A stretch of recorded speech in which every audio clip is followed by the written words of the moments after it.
Okay, let's call to order the town meeting for January 3rd. Roll call, please. Weir. Here. Casanello. Present. Pater. Larson. Here. Schneider. Here. Ramirez. Here. Leak. Here. Okay, we'll start off with the Pledge of Allegiance. Should ask them.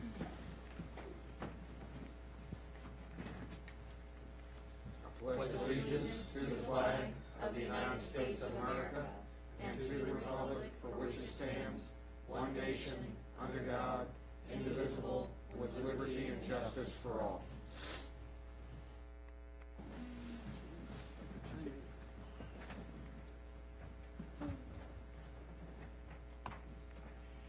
Okay, next on our list is the invocation. Dr. Ruth Ann, welcome. We have Dr. Ruth Ann Sawyer from Prince William County Police Chaplain. Yes. Thank you for having me. Happy New Year to you all. Thank you, and you too. Congratulations to Bob Weir. Nice to see you back, Mr. Lee. Let us all remember our brother DeMar, who is still fighting for his life in a hospital tonight at 24 years old. Let's go to the Lord in prayer.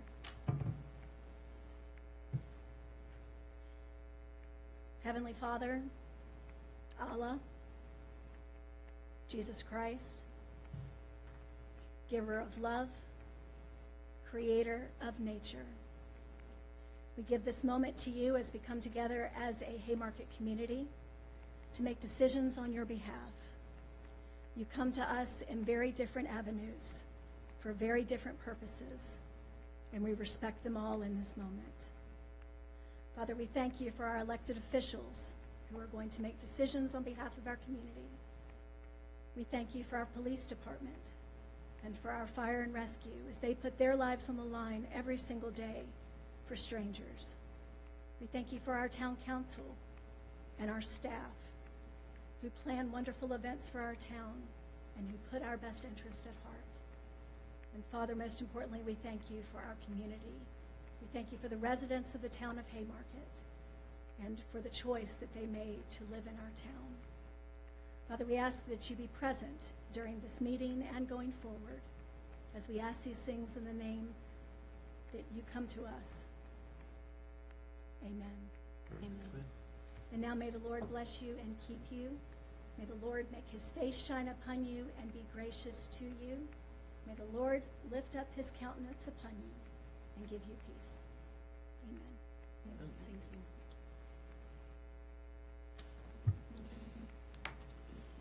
you. Okay, next on our list, we have the Community Spotlight, Haymarket Food Pantry, Eileen Smith. Welcome. Well, thank you. Nice to do that. Nice to see everybody. Happy New Year as well. And thank you to Ken for asking me to come. This is always a good time for me to sit back and take a look at the year in review. I'm not going to do a Dave Barry up here for you, like in the Washington Post a couple weeks ago, but I think it's just probably important to you to hear some trends that I'm seeing and to hear what's going on at the food pantry. So I would like to just start by letting you know that still we're at 87% of our customers coming to us from here. So Haymarket, Gainesville, Manassas, and Bristol. And that is our mission. You all remember that from the times I've been here before, is to feed our neighbors. So we're actually up. We were at 84 the last time I was here in the summer, so now we're up to 87. In the last year, 2022, we serviced 37,000 people at the food pantry.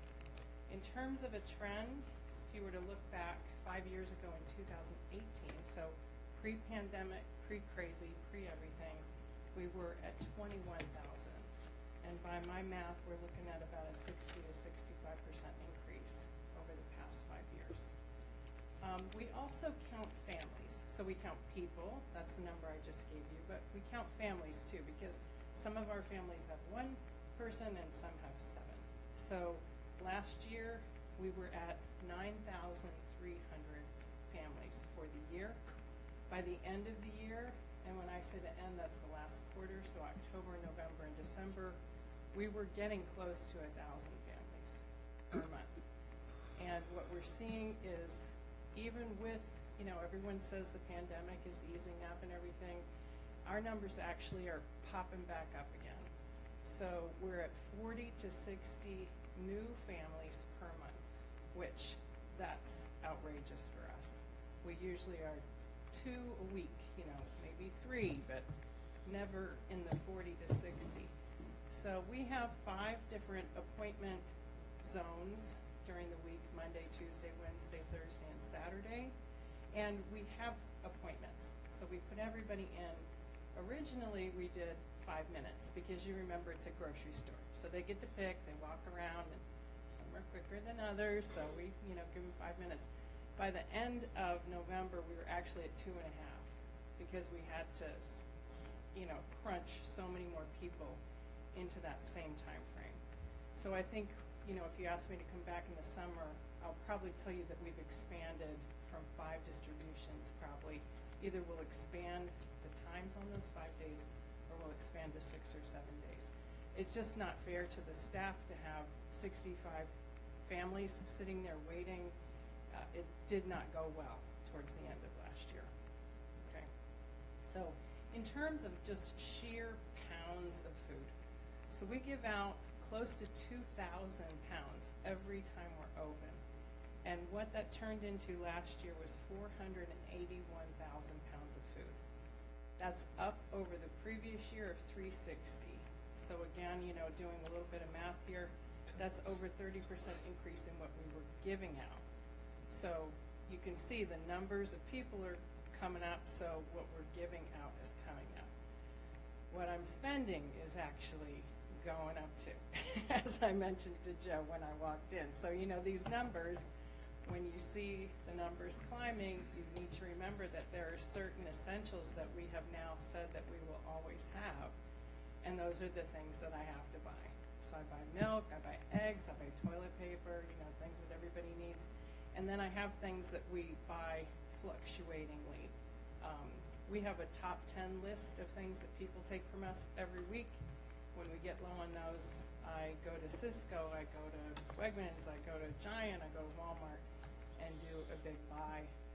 In December and in November, I did 2 big purchases from the National Capillary Food Bank, which is really good because I can get the food at about 1/6 of the cost that I pay the grocery stores. So we're pretty full right now, but you all know how this goes.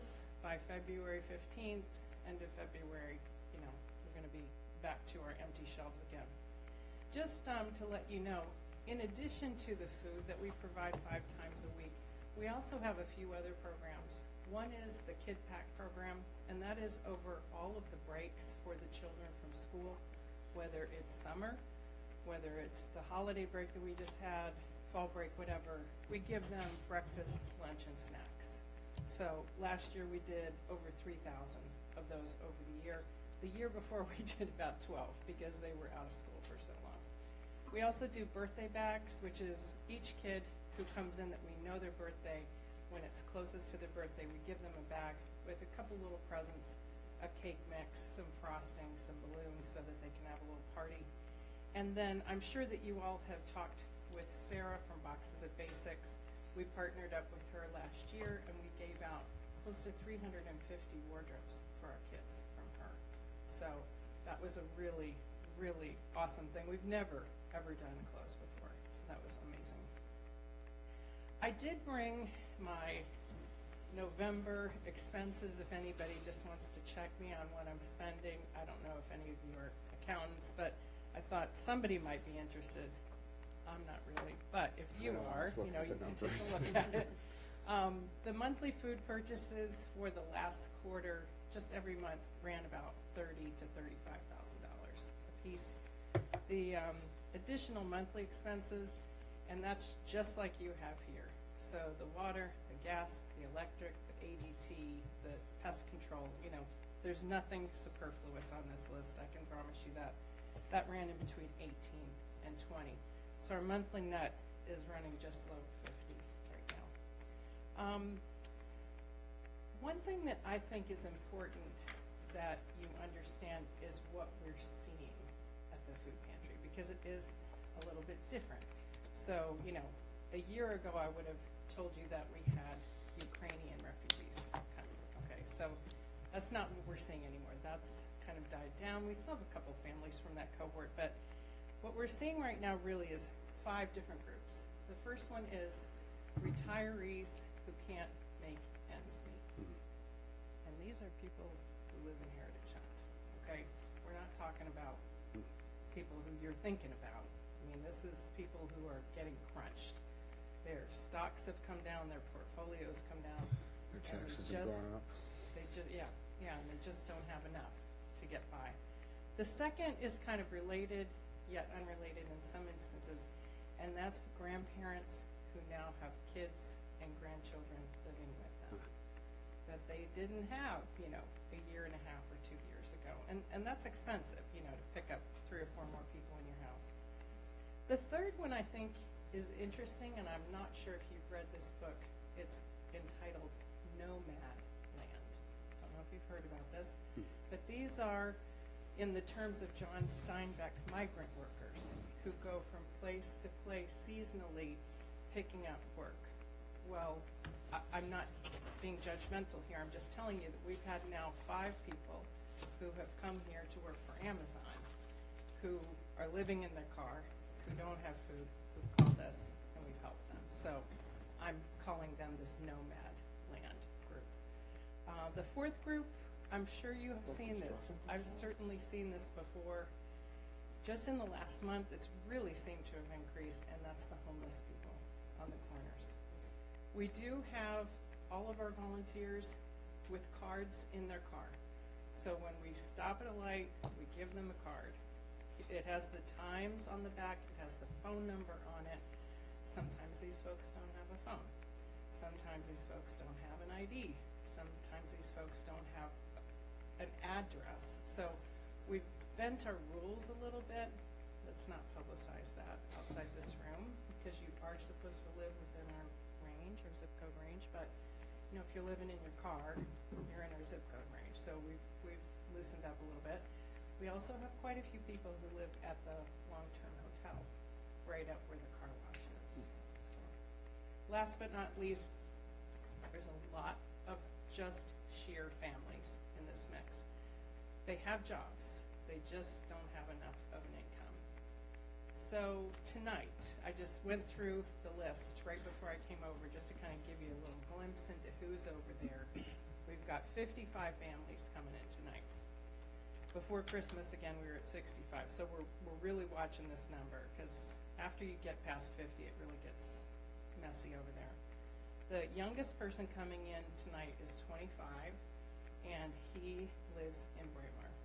The oldest is 86, and his family lives in Heritage Hunt. The bulk of the folks are between 30 and 55, and they have children. The first household on the list that I just opened up, you know, just to give you a random sampling, 3 people, a grandmother, a mother, and a granddaughter, just like I said. Lots of grandparents now with families. And then the second household I opened up was a family of 5, with a mom, a dad, 3 kids from 9 to 17.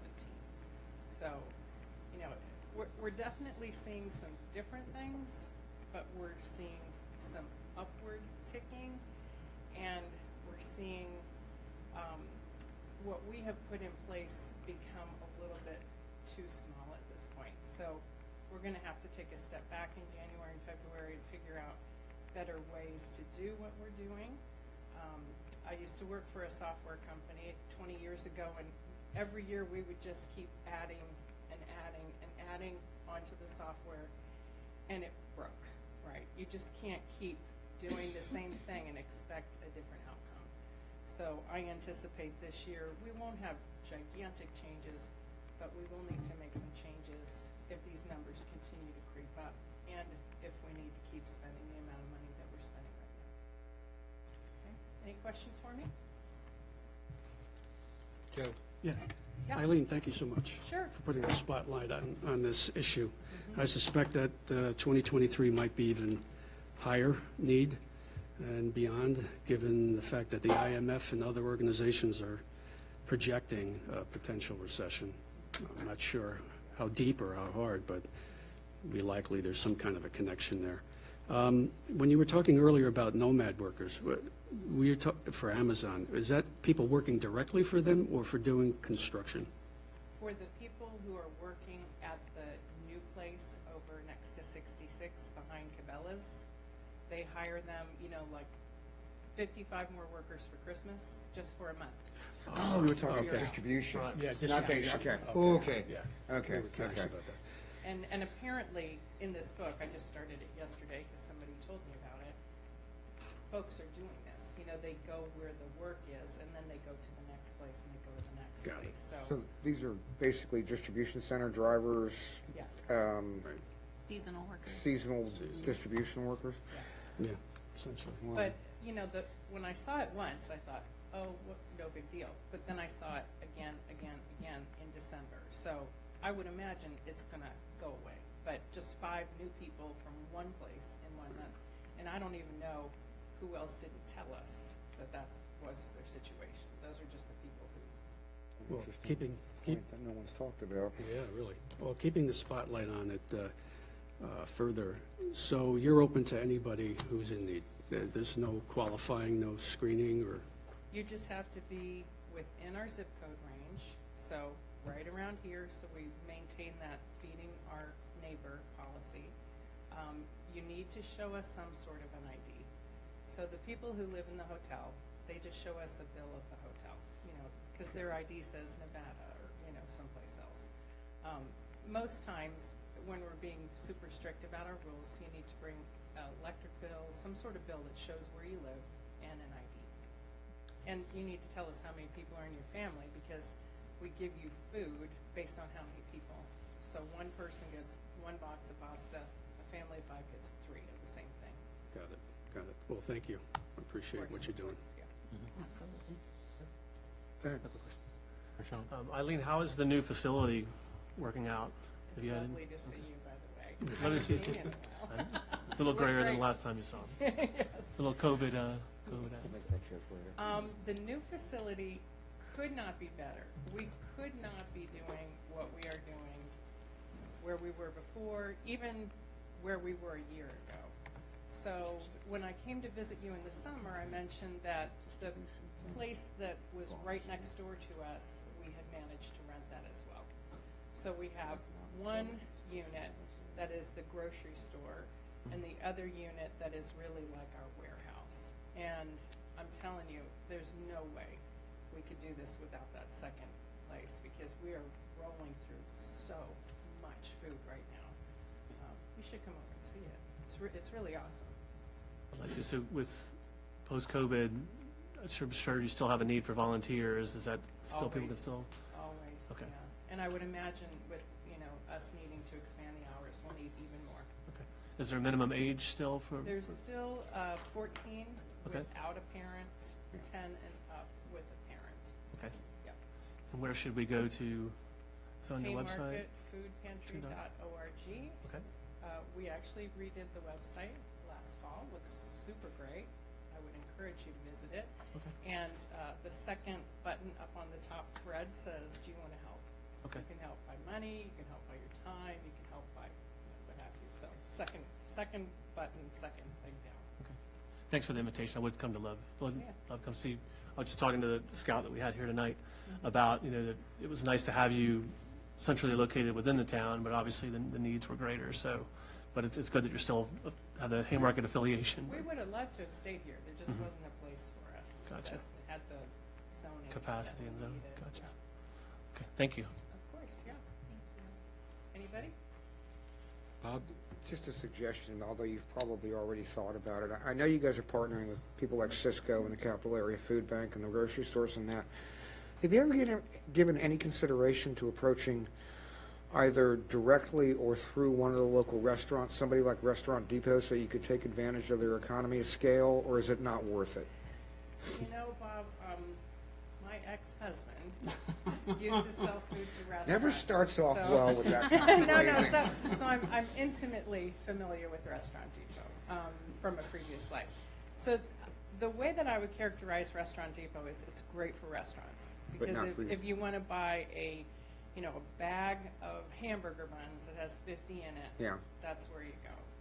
That's not my model. Because I'm then you not- have to repackage them. Yeah, and with the zoning that we have, I'm really not supposed to repackage. I was more things. concerned with things like, your perishables, your eggs, your milk, that sort of thing. I just don't know if there's enough of an economy of scale there in terms of savings to make it worthwhile.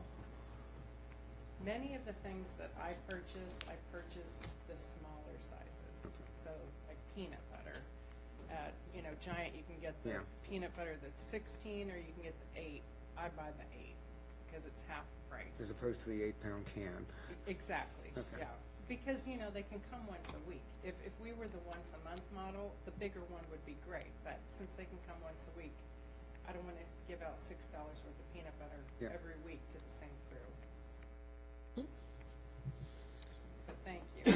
Great idea. Apparently not.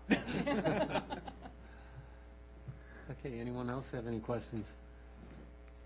That's Well, the thank first you. time I've talked about my ex-husband in front of a group, so thank you.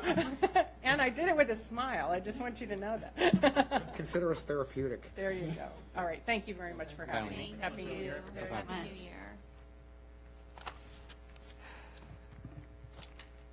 Okay, now it's time for citizens' time. We got anybody in the audience who wants to participate?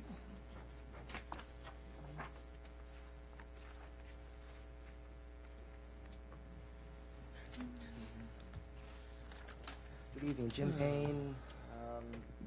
Well, the address is on file, everybody knows. Anyway, I might be a little bit late in saying this, but I want to congratulate the council members for getting reelected and the one for getting elected. Also, I want to congratulate Bob for his win. I know he might have some different roads to travel and navigate here in the near future, and I wish him luck on that. Also, I wanted to say I know you guys are going to have some decisions coming down the pike, as you always do, and I'd like to think everybody's going to speak in one homogeneous, happy, one voice, but I just wish that if there are any differences, you can navigate through them, around them, over them, and do what's best for the town, the residents, and their businesses. And thank you. Have a nice night. Thank you, Jim. Thank you. Anyone else in the audience want to participate? Do we have any emails?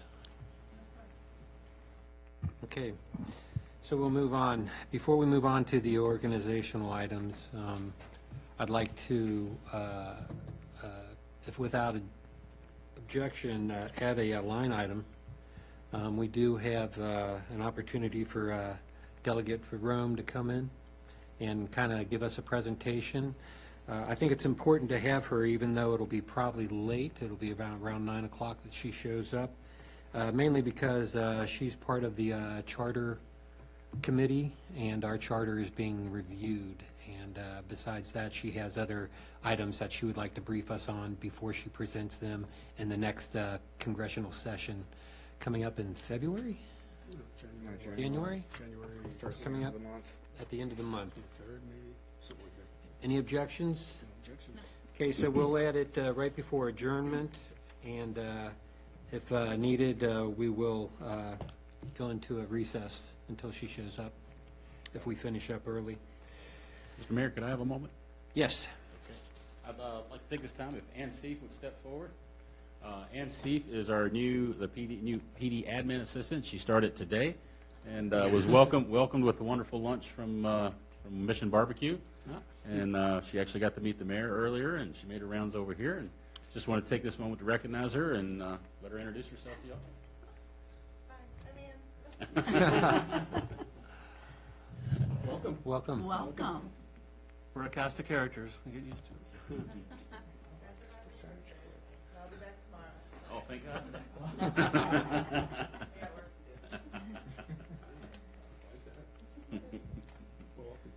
Thank you. Welcome. Appreciate it. Thank you.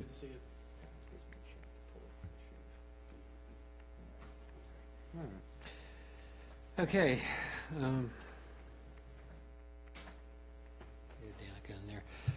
Next, we'll go through the organizational items.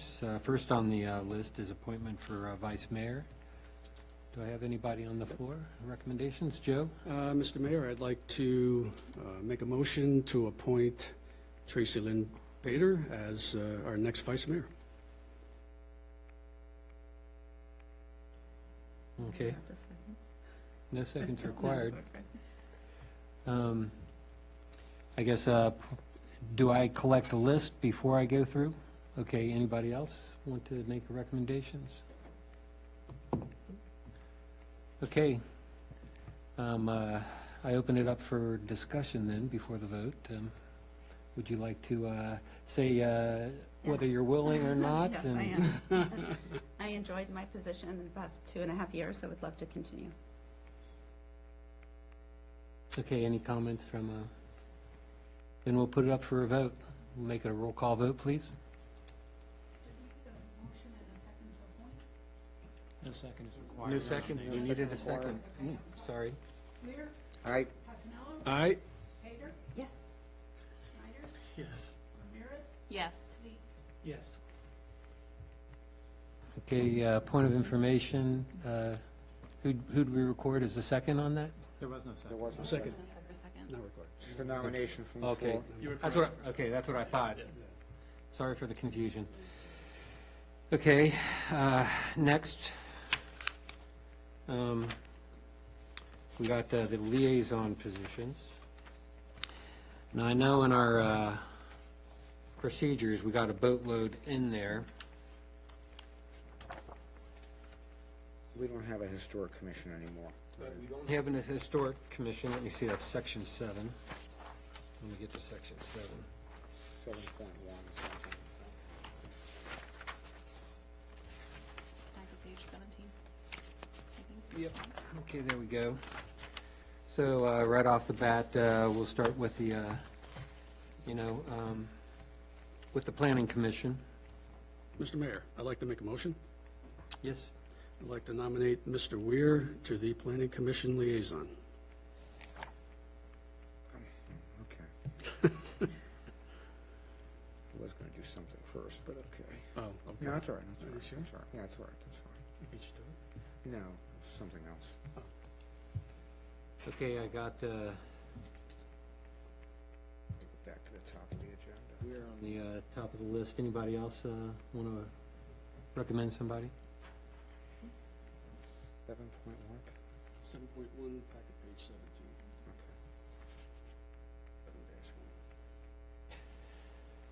Okay. 7-1. Okay, any discussions? Guess we'll start with Bob. You willing? Sure. Okay, anybody As else long need a as we- discussion? As long as we So have. committal these days. Every time I say yes to something, makes my wife angrier. Okay, we'll put it up for a vote then. Aye. Pasanello, Aye. Bader, Yes. Schneider, Yes. Ramirez, Yes. Lee. Yes. Mr. Mayor, Yes. before we proceed any further, we're getting ready to readopt the policies and procedures. Yes. And I think, given the discussions that we've had over the last couple of months about this and some of the changes and decisions that we've made, I think we should probably review this thing in its totality again. So, have we done that in recent months? We Or reviewed it. at least section 7.1. No, it's been a while. Yeah. Since we updated it. We only addressed the dates. The dates? Okay, with respect to the appointments to the boards and commissions, we don't have, unless we want to just handle this right now and with the understanding that we'll make this correction in the, either later on this evening or address it in the work session the next month. We no longer have a historical commission, so this shouldn't even be in the rules. Going to get rid of that. And I think we had come to the decision that we were no longer going to have a PD liaison, but rather an HR. Is that what it was? I think that was under Councilman Morris's recommendation. It was not a decision. That was to be determined later. Yeah. I'm fine with it either way. I mean, at the very least, I want to get rid of this historical commission thing, just to make it jive. We shouldn't have a policy and procedure for something that doesn't exist. Right. Now, what you're talking about isn't the charter, he's talking about the council. The rules. procedural rules, Procedures. yes. The rules of Okay. procedure, not So we're charter. clear. Okay. Should we not just do an audit of the whole thing, or refresh it, update it? We probably should. Personally, I don't think there's any reason why we couldn't do planning, which we just did, architectural review board and finance, because that's pretty much status quo. So I would make that recommendation that we continue with those. No? I'm agnostic. I'm kind of agnostic on, to be honest with you. What we can do The only, my only big hangup is the historic commission. And I guess, do we want to keep having for lack of a better term, an HR person to act as a go-between between staff and the council like we have been doing? Yep, and truly, in my opinion, that's what the town manager is, right? They're our liaison. I could They go either present way. to the board, they give the status report to the board. But, you know, it seemed to be a big thing because we were going through a major change within the guidelines, employee book, guideline book. I'm not going to die on that hill, so whatever. So, you know, I'm happy if we get rid of it too, but it was definitely needed at the time for that guideline book, so that that moved forward. I'll abide by the pleasure. I'm totally on the fence on it. Anybody else have comments? I would say my comment would be that we put those in place because of a transition, and I think the transition has been very successful. So,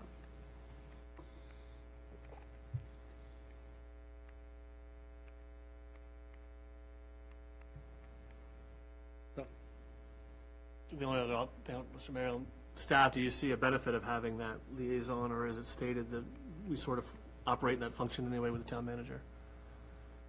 You could otherwise come to us as a group, I guess, in closed session if you needed to, or open session, or whatever you needed to do if you needed our feedback on HR policies. I agree with that statement. I agree with that statement. I think it's just too redundant. Okay. We report to all of y'all, we report to the town manager. And it's just a redundant effort. It's another meeting, basically, Okay. to lengthen the day. And we're ultimately answer to the citizens and all of you all. So to try to specify down to one specific person and then have that person determine what information is passed along or moved forward, there could be a whole loss in translation right there. And I think it is redundant on top of that. So I would not be for it, but obviously that's the council's decision. I appreciate that. Thank you. So do I have any objections then if we bypass, I guess, any of the HR, police, which are the, I guess, two recommended redundant positions at this time, until we see fit to need to appoint somebody for a special? No objection. No objections? Okay. Still need to. So we still need architectural review board and finance. I think those three are definitely required, planning commission, architectural, and finance. But before we leave the topic, are we going to come back and revisit this potentially at the work session, just to work everything else that might be? I And would there may like- not be anything else in it. I would like to revisit this at the work session. That goes in procedure of transparency for us to let the citizens have a week to rebut anything that we throw out during the work session. Fair enough. Yeah, I can't believe we didn't catch historic commission last year, but Okay. Then we'll move on to the architectural review board. keep nominating. I'd like to motion to nominate Councilman Schneider for that position. Okay. Let me put that down here. Any other recommendations? Okay, are you, I guess for discussion, are you willing? I'm willing. Okay. Any comment? Let's vote. Weir. Aye. Casanella. Aye. Hager. yes. Schneider. Yes? Perez. Yes. Yes. Okay. And we'll move on to finance. Mr. Mayor, I would nominate Mr. Councilman Passanella for the Finance Liaison. Point of question for you guys. Typically, we've had 2 liaisons for this. And as a matter of fact, the procedures that were adopted in the past said that the actual financial committee was all of us. Correct. Committee of the whole, correct? Yeah. The work sessions. So I just wanted to make that note so that I knew we were going for a double vote here. So finance, we got Passanella up top.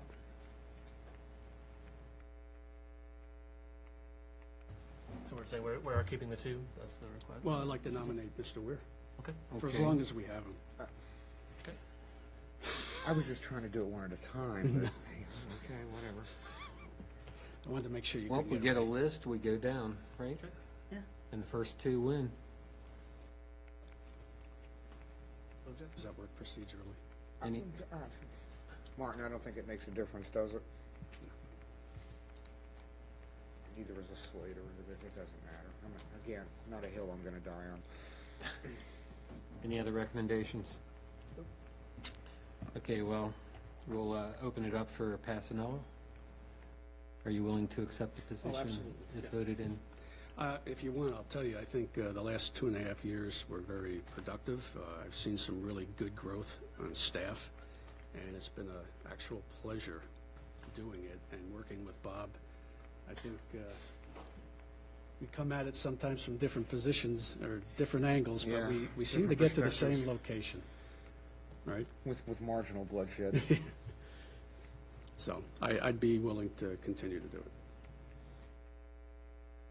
Okay, I'm good. any comments before we vote on Joe? Roll call, please.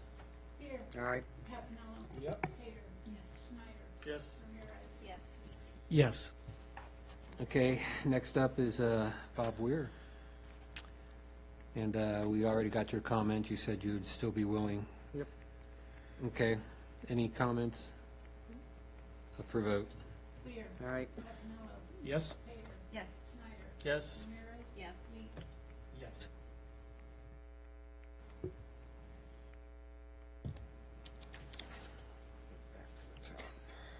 Okay. Now, I'm assuming that that pretty much takes care of the 3 primary ones we have. And now we open it up for specialties. Of course, there's one specialty that I think needs to continue, and that's the community outreach, business and community outreach. I agree, and I would nominate Councilwoman Ramirez. Because that's one I don't want to do. You're going to be doing enough. Yeah, I'm just not good at community outreach. So this is for community outreach. I got Ramirez. And just so I'm clear before I accept, it's not business and community, correct? Because that's how Correct. they're listed here. Okay, it is Community. separate. Okay. Community outreach, got it. I would gladly accept. Okay. Before we close it up, though, any other recommendations? Okay. Any comments for Ramirez? Put it up for vote. Beer.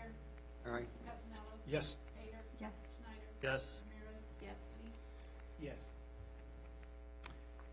And now, business.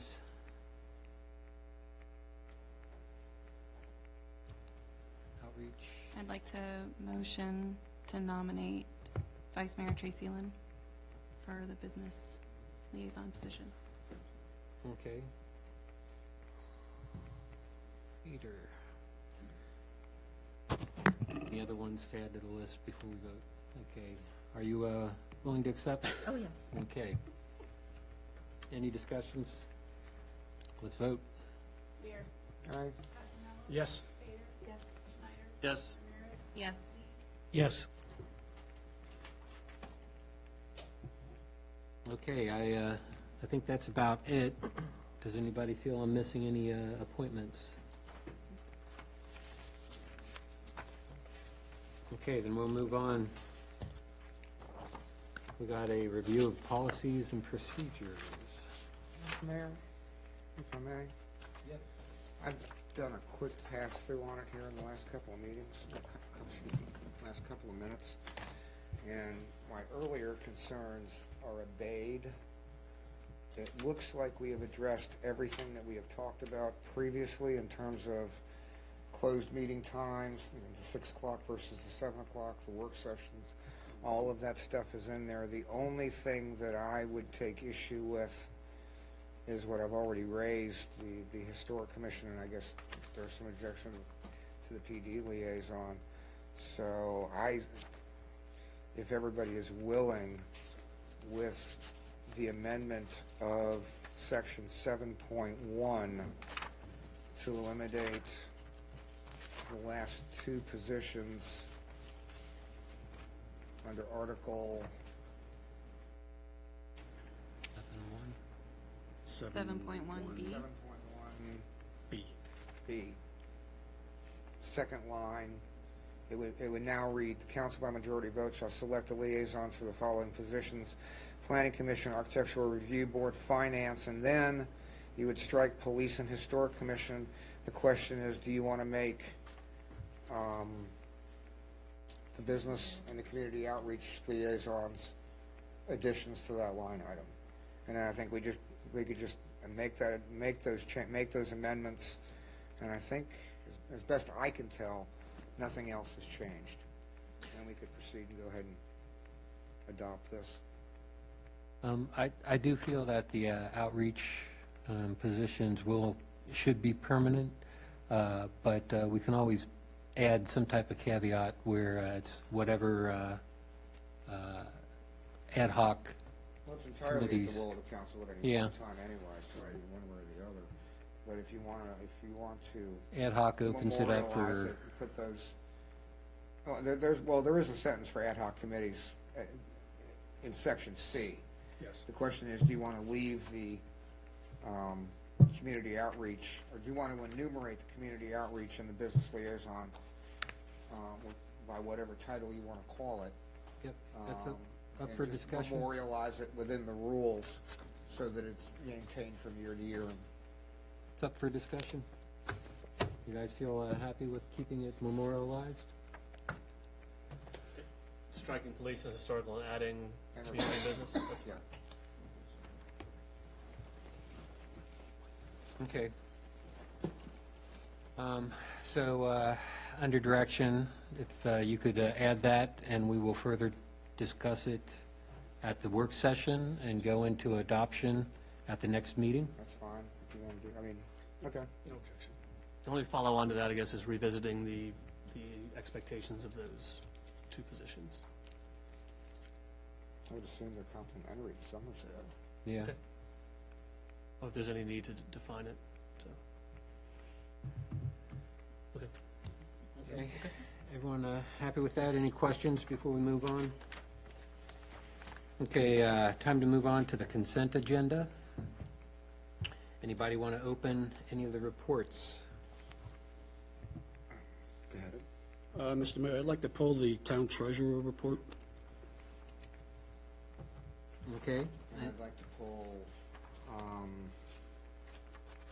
the police chief's report. Okay, anybody else? Okay, I would like to pull the town administration report. If that's it, if I could have a motion. Mr. Mayor, I would move adoption of items 7A1, 7B 4 and 5, and 7C 1 through 5. Second. I got a second. Last chance. Okay, all in favor, say aye. Aye. Aye. Any nays? Okay. So let's go to the administration report. I guess I'm the one who opened it, so I'll go through my list of things here. RFP for the sidewalk, it said that we were targeting a December 31st date for the survey report.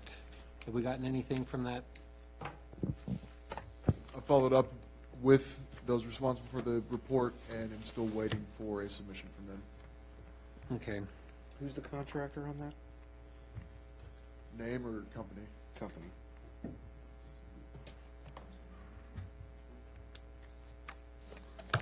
Yeah, the engineering group? Okay, so it's a different group than we had do the other report, the structural report then? Yes. Okay. Yeah, Engineering Group Incorporated. Okay. Okay. Another item from the manager's report, the Quiet Zone program. It looks like that's become stagnant. It looks like it hasn't been touched since July 28th. If I could have the, it looks like it's under both Have the at it, town 'cause I don't have manager any and good news Joe. on If I it. could have Joe Prod, Prince William County, to give some type of status update on that. Yes, the last thing was, if I'm not mistaken, they applied for a grant, and we'll just have to follow up and see where that stands. I don't think you're going to see anything or an answer on that for a while. Probably wait until after, into the next fiscal year before they get an answer. Yeah, well, it's been 6 months, so I thought it's a good time Actually, to they prod. applied after September. Yeah, they completely reapplied, which didn't please some of us, but the ball was dropped somewhere along the line in terms of, We'll get together and Yeah. we'll find out where it's at. Yeah. And of course, on here is the charter amendment. I thought I'd raise that issue up since we are going to be discussing that later on when Delegate Room shows up. I don't know if she's seen both copies. We did submit a draft, and it looks like they kicked back the draft without our edits that we submitted at a second time. We do have those edits captured, and we're going to represent them tonight, right? did everybody catch the same two errors? That was Yeah. both June day, or both? Yes. Okay. To January. 'Cause that's the only ones I saw in there. Same thing with you? Yeah. Okay.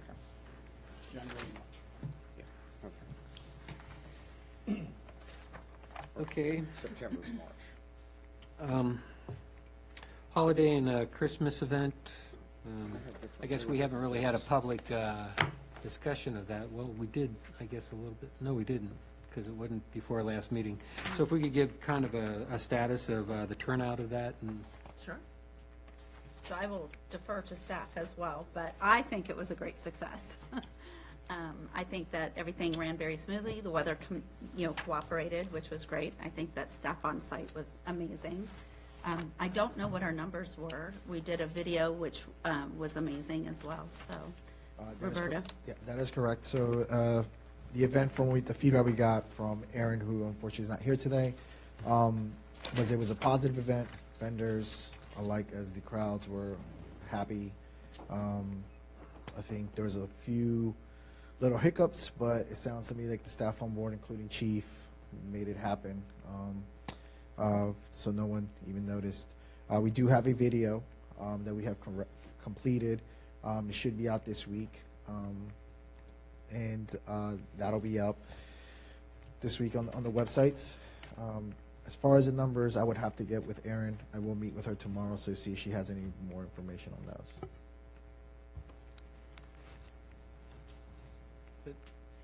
okay, and I think this is the last item. The newsletter, I guess get a refresh date since December 28th was not met. When does it look like the first quarter newsletter is going out? So unfortunately, last week the office got a little bit of a cold front coming through. People were sick. The best way to describe it. So it's in the works. Katie is her priority this week is to get that out. It's completed. It's just that when she was hoping to get it out last week, she fell down with a cold. So she was out the rest of the week. So that is being worked on. Okay, let me know if you need volunteers for folding and stapling, because I always find idle time sitting in front of my computer to do it, so. I will pass on the message to Katie. I think she will appreciate that. So I'll let her know And I'll be in tomorrow morning. for sure. I can run them through the folder again if you need. I've got a high-speed folder at the office. I can just run it through one morning. Okay. Appreciate that. Mayor, if I may, there's just one thing since we're on the admin report side.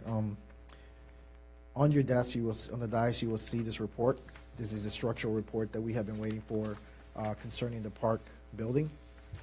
The reason why I want to hand it to council today is because we're going to have this on the work session. So if you would please do me a favor and take it home, read up on it. If any questions, get them ready so we can start discussing it, as I know that's one of the projects that council has, is in hopes of moving forward with. It's coming in. That's all I have for the admin report. Does anybody else have questions?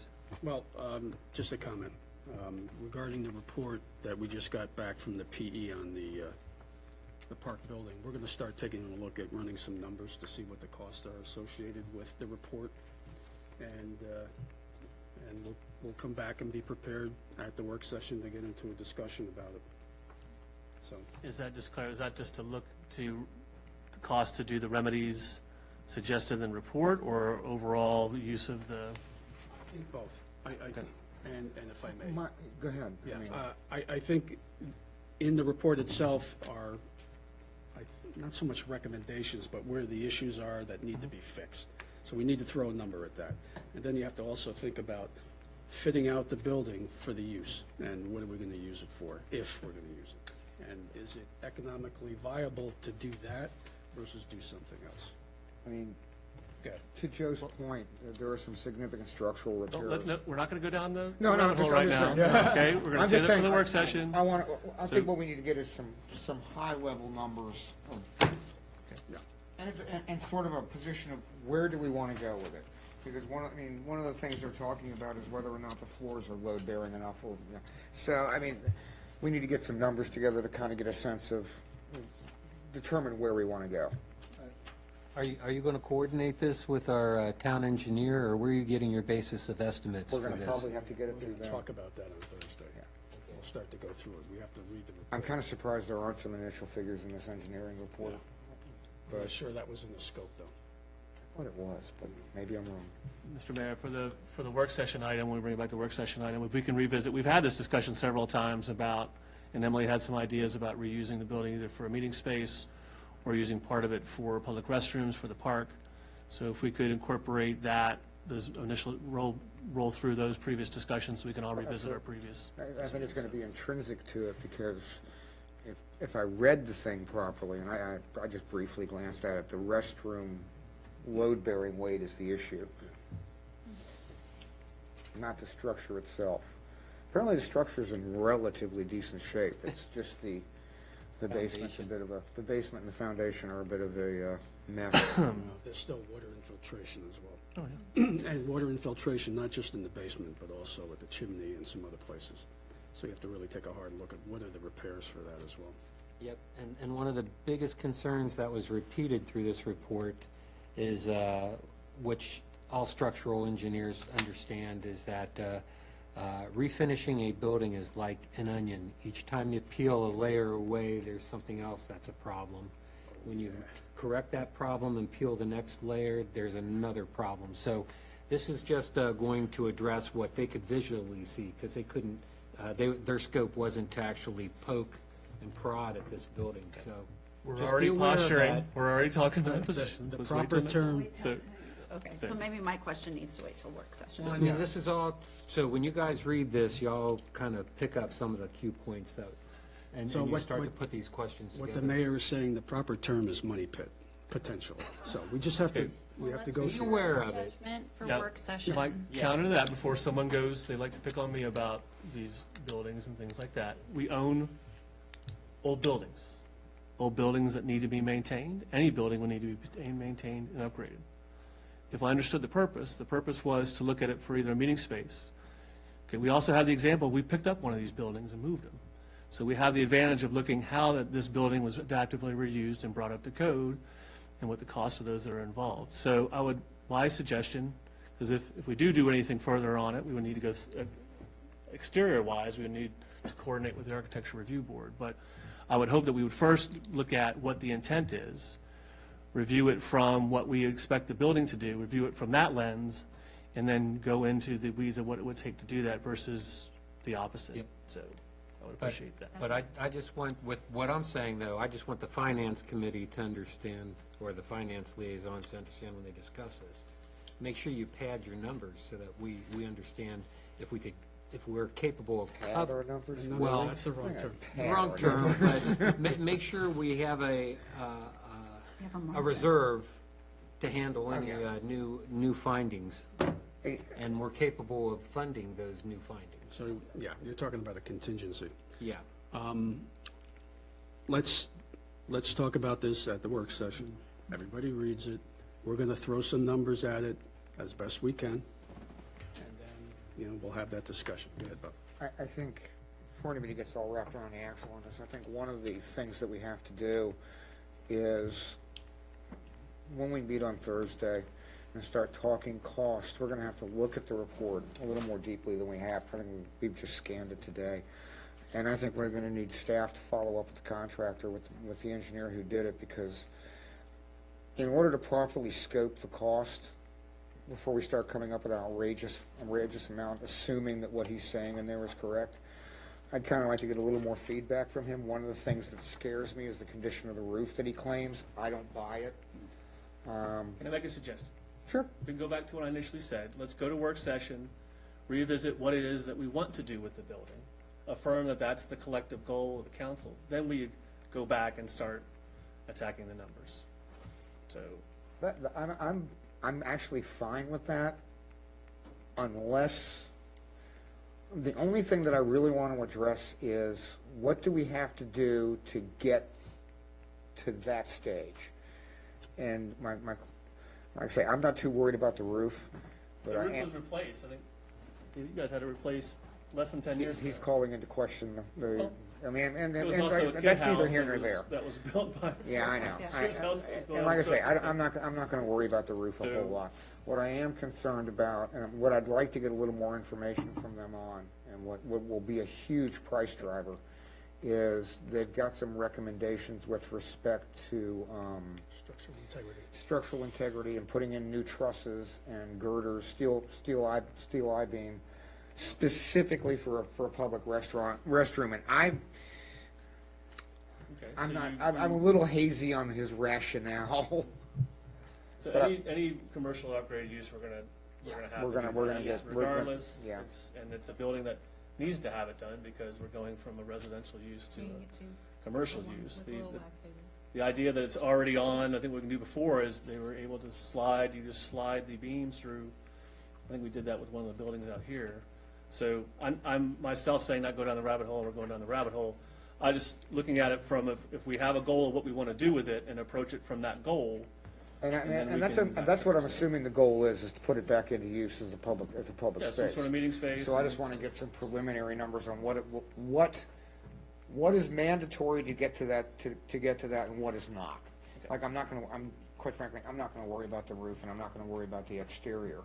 I'm more worried, given what the structural report says, and I think it's in part 3, I'm concerned about what, he's got a couple of different options for addressing the issues with the foundation. And they are of extraordinarily, I would suggest, varying degrees of expense. And I kind of want to get an understanding of what the engineer thinks we would need to accommodate that type of load. I'm assuming the minimal. Well, again, we is- have an example I just- right across the street of But how it was I just done. want to So- get a sense okay. of what the cost, I think estimated cost is, because I thought it was going to be in the report, and it's not. Tracy, I'm sorry, one more comment. Sure. One more point. I guess unlike some of the other buildings we've had to deal with more recently, especially with ARB, where the buildings are so far gone. Yeah. I don't see anything in the report that it says it's unsafe to inhabit.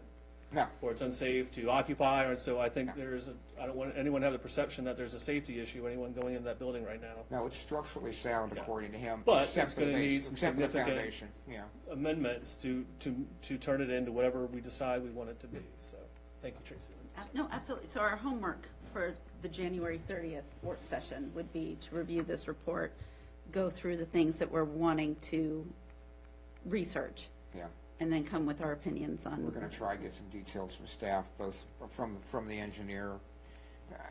There's I some think it's a little bit, preliminary- I think some Yeah. things are a little bit unclear. Yeah, I was going to say, there are some preliminary research items that you could do as far as just gross estimates, but for the most That's part, it, we're just yeah. going to analyze this on the 30th. Yep. You done? Yep. So, thank you, Mayor. I believe I heard the finance liaisons mention that they were going to discuss the numbers on Thursday. Could you provide us with these numbers before the work session so that we may review them and have? I would love to, but that will be in the hands of those guys who turned that in 2 months late. If we get it back from them, fine. I don't have any real expectation of getting firm If you're unable numbers. to do that, can you communicate with us that like, hey, the numbers aren't in Absolutely. yet? Okay. Yep. Cool. It'll As long come as through we- Roberto anyway. The intention is to be able to review it before discussion. That'd be That great. will all come through Roberto. Okay. Correct, and I'm sorry, but I'm quickly looking at the proposal. I don't see where we're supposed to provide a cost, estimated cost for the work. But what I'll do is, I'll have Thomas reach out to Katie and Steve for a quick follow-up to hopefully have that ready for Thursday as well. But yes, once we get that, I'd be more than happy to share that information with council as a whole. Thank you. Could we also, when you guys put that, could you add back in the options for, because we could, yeah, we still have the monies, which pots of money we can pull from. Oh, yeah. You want the funding options? Yeah, I think Oh, yeah. it's just a cut and paste from the item we did earlier, or last year, but just sort of throwing those back in again so we know how to, what Do can you we pull want, from. do you want the options based on FY '24? Since I'm assuming this wouldn't happen until after July 1? It can happen tomorrow if we were motivated enough Well, to I do mean, it, so, but yes, but- just more, we've talked about the proffer dollars that are coming in. We talked about the From a realistic timeline, does it make sense? for ARPA funds, can ARPA funds be used for this? Yeah. Can, The what way we've monies got do we them have? sequestered, yes, so, I think we already have our CIP monies that we've already dedicated. we might actually be able to do it with this FY year's dollars. It doesn't have to be exhaustive, just sort of throwing it back in there for reference, so. I mean, we might at least be able to get to a stabilization with this year's dollar. If I'm trying to visualize the budget in my head, but I think we've got it. But, you know, again, it's gonna depend on the preliminary estimate, but, yeah, we can, We'll bang it around. we've already got, we've got those options already delineated somewhere, don't we? Or we did? Until we So, move the money around. no. So, we have the funds, but currently, a lot of the funds are being used by the surplus from last year to complete projects and existing CIP. We would have to revisit, because obviously with the park sidewalk project, that has kind of changed a bit as well. We would have to revisit. I can go ahead and sit down with finance and prepare those funds, potential funds where we can come from to, continue with the project. The only question I'm asking is, do you want it based on trying to get it done in the next 4 months, or do you want a more realistic, because it's going to require some engineering and contracting, do you want us to go ahead and base it on an FY '24 proposal? Sure, it's just getting it moved forward, so, yeah, the next summer, if that's more realistic and we got other stuff going on, that's I think fine. requiring, given the Or- planning and the contracting that will have to take place, I don't see it happening before July 1, so I just think it makes more sense to do it based on an FY '24. No, I mean, I can do it either. Well, there's we also, can do it either way. do you do it in phasing? Do you do like a phase 1? Do you do a later phase 2? I mean, I guess those are all things that are on the table. Depending on what they come back with in terms of, how quickly they could stage it out, sure. We could. So I we guess could we're take going part down of the it. rabbit hole. I was going to say, I feel like the rabbit holes. I like said it, happen. don't do it, we did it. Okay, Marshall, you're No, I done. mean, Okay, that's Mary. fine with me. We can parse it out. We can split the baby. Mary? Thank you, Mayor. Are we done with this rabbit hole? May I I am. discuss something else? That was on the, okay. For the playground shade structure, I see in the notes that you guys are gonna add, more mulch. It's for the safety, right, so that, the handicap accessible will actually be handicapped Yes, accessible? Correct. So this was actually, I'm kind of just watching something Emily started before she left. This is one of the things she had was an annual report as well as the safety checks on the equipment. Right. So yes, that is tentatively January 11th. Okay. Is when they'll come to regrade it and Awesome. add if they need to. And that will be enough to make sure that the mulch goes up to the ramp level, correct? Okay, Yes, perfect. it needs it. It's the purpose is to bring it back to standards. So, Perfect. yep. Awesome. Thank you so much for doing that. That's really important. Yep. Thank you. That's all I had. Thanks, Mayor. Okay, that's it for town manager's report. Now we'll move on No, we didn't even get that far. to the treasurer's report. All right, so I asked to pull this because I'd like to hear Roberto. He needs to report on a couple things. Yes. So, first of all, I just wanted to inform everyone that the budget overall is performing well. In fact, by the work session, I do plan to present kind of a visual scope for everyone to see where we're at the mid-year point. I say February's work session because, as you guys know, we are a month behind when it comes to some of the bigger revenue sources. One of the things is you can see the meals tax, that's only up for November. We're already at 52.1%. I am planning to address some of these changes in our amendment come February. Also wanted to give council an update on some information that currently the town is suspended when it comes to DMV grants. But with that being said, SEPO, who is a representative of DMV, has actually reached out to me and asked if we would take the mandatory course coming up January 5th in lieu that if whatever happens on the current investigation, we are fine to be eligible to participate in FY 2024. That is so he just wants to. It's not saying that that's where it's at in that portion, but definitely he wants us to be prepared if we it comes out to be that we're eligible in 2024. Not this current year. I feel like that's some good news, but just want to make you guys aware.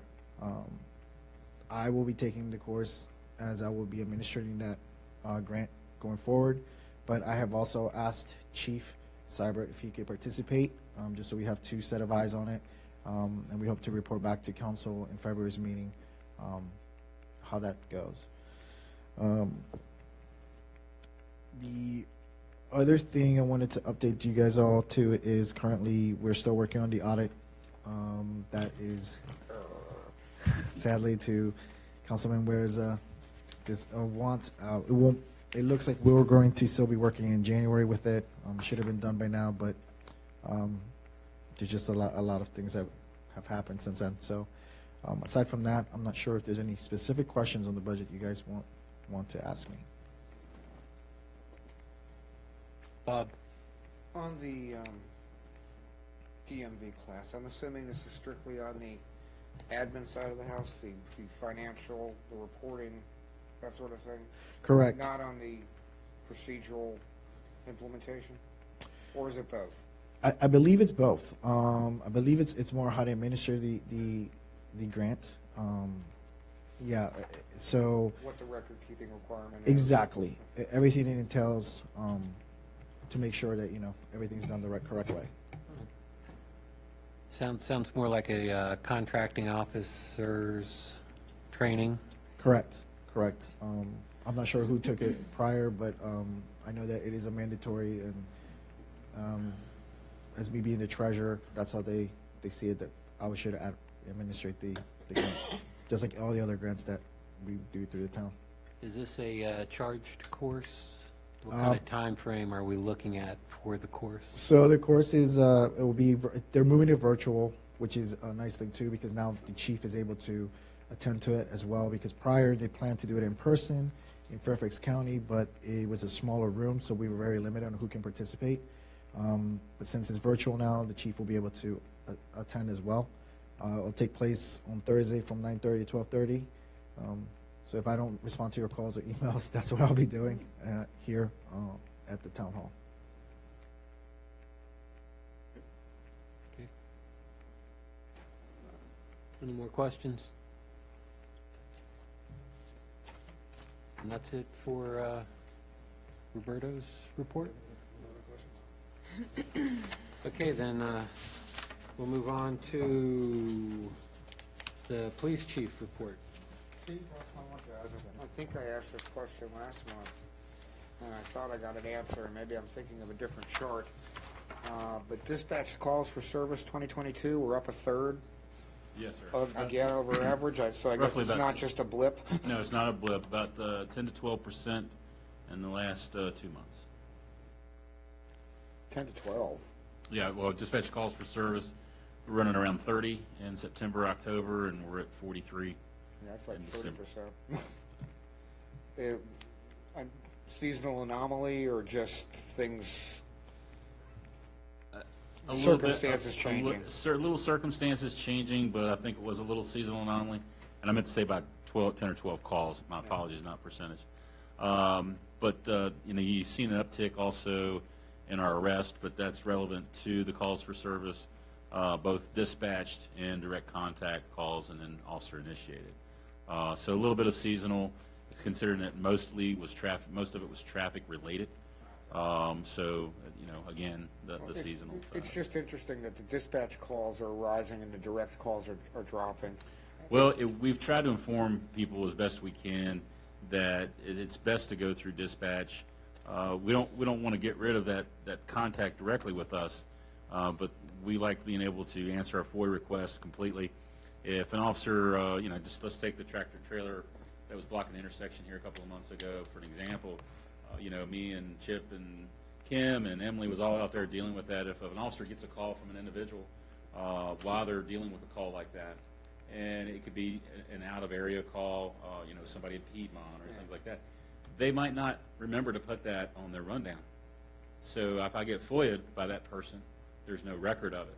So we try to engage people to contact dispatch because there's that CAD-generated number that's instantly generated at that moment with the baseline information before it ever gets to us. So then that gives me a way to properly vet a FOIA request and make sure that I'm answering it to 100% abilities. Okay.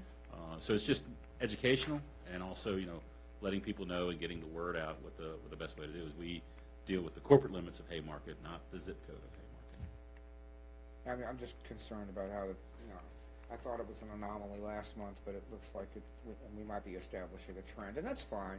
I just want to keep an eye on it. Well, I think it'll vet itself out over the next couple of months. If it's a trend, then it'll maintain. If it was more seasonal, which it seems to me it was, more drinking, more driving suspended, those sort of things, and then secondary arrest on top of those, leaving the scene of accidents, things Well, like the that. proof in the pudding will be this month's numbers, because if you look at last January's numbers, there's a significant difference. So if we Correct. go back to the baseline Correct. for this month, then my concerns are gone. Right, and we also seen an uptick in domestics. We see that every holiday season, don't you? It always happens during the holidays. And again, that was another reason for the arrest uptick. And you'll see when I get into the reporting at the bottom that I did put 2 notations on there of specific arrest of things. I don't generally put arrest on there, but those impacted the community. One was the pursuit that ended out here by QBE, and then the other one was a DUI that was reported by an individual that came into the office and said, hey, I just saw a guy go Dukes of Hazzard up here in the roundabout. And he missed our sign literally by that much. So they'll put that in the report so people could see that that's what it was. They could have some reference to what impacted the community. Of course, we try to update people through social media on the main event, that everything was okay, just police presence in the area, and the subject's been found under arrest, and all is good. So. All I'm saying is I just want to watch it in the next, if it returns to the baseline, then I don't think we need to address it, but if it continues to remain at that rate or increase more, then I think we're going to have to reconsider some options, but. Correct, and we are keeping a high presence, especially in the construction areas. Last night, the construction area just got hit right outside of town. Fortunately, it wasn't ours. It was outside of town over by across from Home Depot. That's like the fourth time they've been hit in a couple of months. So I'd like to think that the enhanced patrols that we've been doing in our areas has kind of pushed them away from here at least. We're doing our due diligence. Pushed them out of the, we haven't had any issues with the landscape equipment recently, have we? No, we still have an enhanced patrol there, but I've met with them several times, and they actually did some stuff up there to help prevent that should it happen again. The issue with that is the fact that once people had gained entry up there, they were hidden by the landscaping itself. How ironic is that? That it wasn't you couldn't just drive by and see that anything was happening when the gate was closed. But still, they've done some things to thwart it. We've done an enhanced patrol out there to make sure that there's a presence there constantly through the nights, especially, and then our other construction areas as well. And we're keeping tabs on where everybody's at in their phases. We just talked to them down here again today. They're actually starting to pour concrete for foundations. So we'll start seeing some more buildings, some more housings going up, and then that's going to cause more enhanced patrols because of the amount of theftable material that would be down there. So. Follow-up good? question? Came to mind was the railroad incident. Yes, sir. It's still a private crossing down behind the self-storage. Which we did mention. Any follow-up to that you're aware of? I guess they've tried to sign it as much as they can. Was there a good reason for, there's no good reason, but was there a? No, they've done the best they can as far as the signage of it. It was just an anomaly. The individual was not under the influence, just having a moment, doing a multitude of things. He was multitasking, just wasn't thinking about that railroad crossing when he passed it. Okay. And it happened. Luckily, nobody was hurt. We had the railroad guys out, Prince William out, and it was one of those anomalies. Okay. But the railroad's pretty much done all that they can do at that location. I do feel like after those incidences, the whistles go off more and longer and louder, which is good, but. Maybe. Well, as the saying goes, see tracks, think train. Yeah. Obviously, he didn't. So the good thing is it doesn't, the private crossing doesn't really factor into the calculation for a quiet zone application. But it will be taken into consideration, so there may be some additional things that have to be done there, but that's on the property owner. Thank you. Yes, sir. Yep, and I think Bob touched on what I really wanted to touch on as well. I was seeing the increase in arrests and was wondering, are you trending on the three categories of residential, commercial, traffic, to make sure that we understand if this is something that's occurring because of the added businesses that are coming in? I don't see a correlation to that. I think Mr. Weir kind of hit on what it was is actually more seasonal with the domestics, with the traffic, and that's where mainly the arrests came from. And again, fortunately, nobody was injured. Everything worked out as it always does. I don't see a correspondence in that currently. I think the more that we see come down here on the west side, then we will see a correlation in our calls for service and possibly arrests down that way. Yep, because like Councilman Weir has said in the past, this model of houses behind commercial, which has been proven to be a very high crime situation, has been proven in Manassas. Will be of concern for me when this gets fully finished. And there's several peer-reviewed papers that address that mixed use there, and obviously when I seen the layout for that, with the treasurer was showing it to me, I had a concern, and I think it's a genuine concern, and I think you will see that uptick when you have those mixed-use parcels like that with residences right behind businesses. But we'll do the best we can. We'll handle it. any more questions?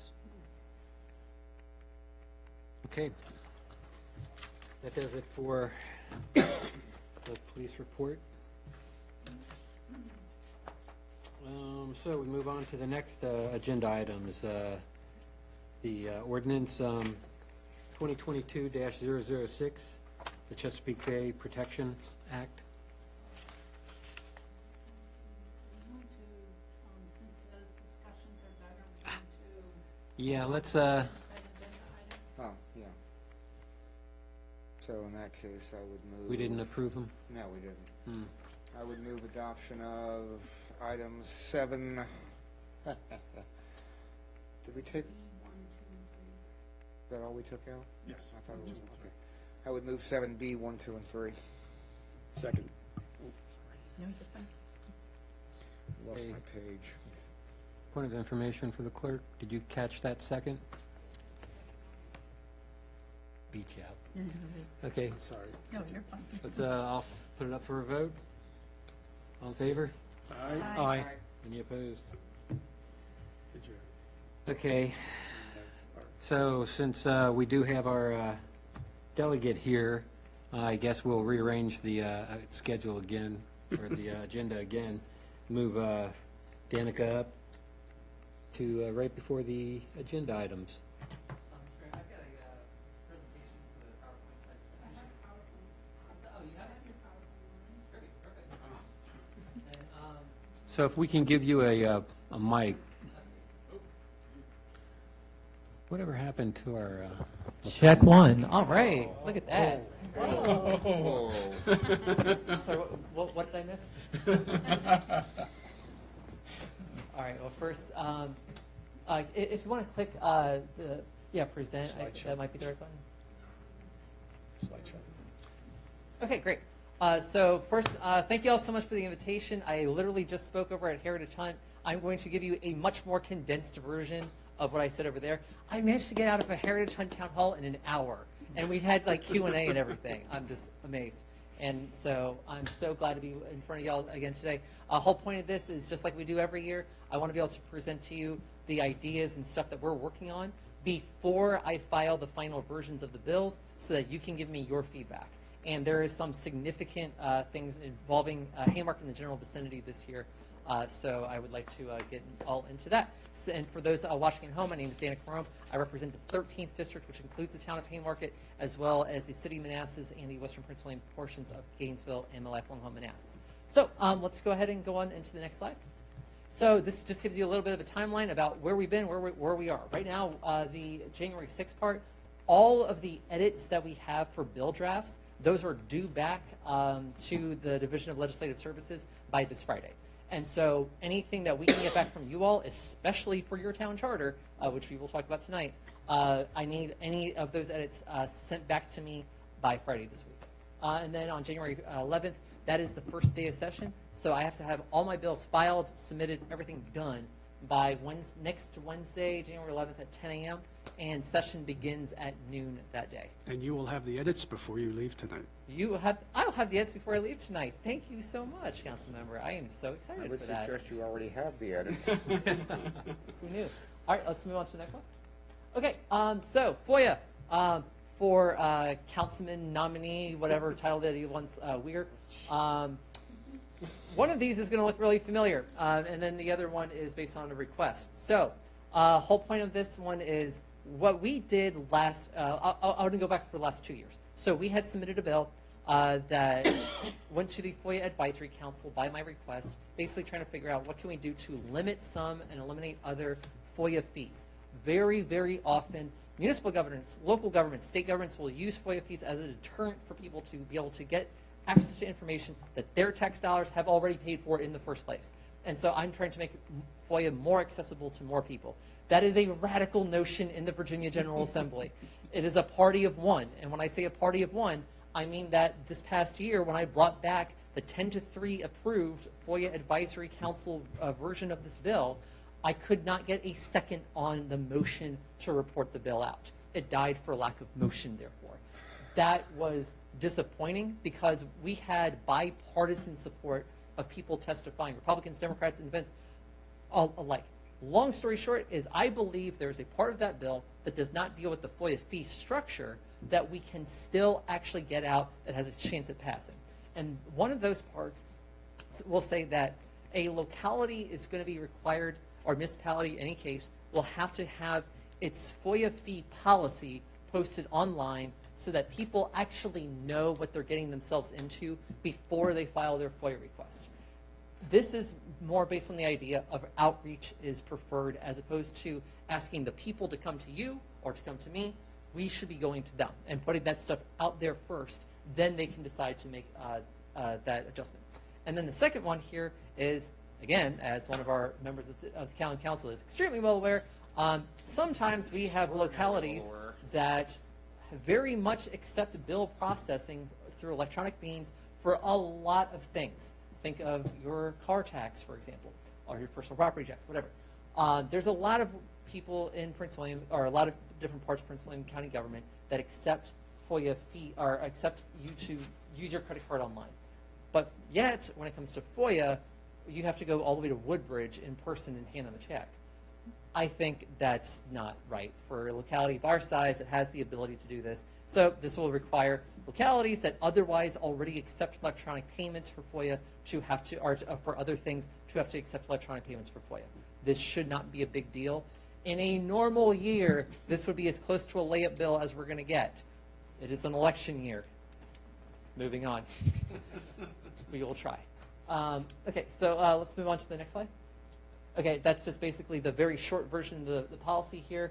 A written policy, Romanet 1, explaining how the public body assesses charges for accessing or searching for requested records, and Romanet 2, noting the current fee charged, if any, for accessing and searching for such requested records. Next slide. And then this is the one that says, any public body that charges for the production of records pursuant to this section shall provide an electronic method of payment through which all payments for the production, blah, blah, blah. That's the same exact thing we were just talking about. So let's move forward. The whole point of me showing you this... I'd just like to point out that really tiny jurisdictions already have the ability to accept that by credit card.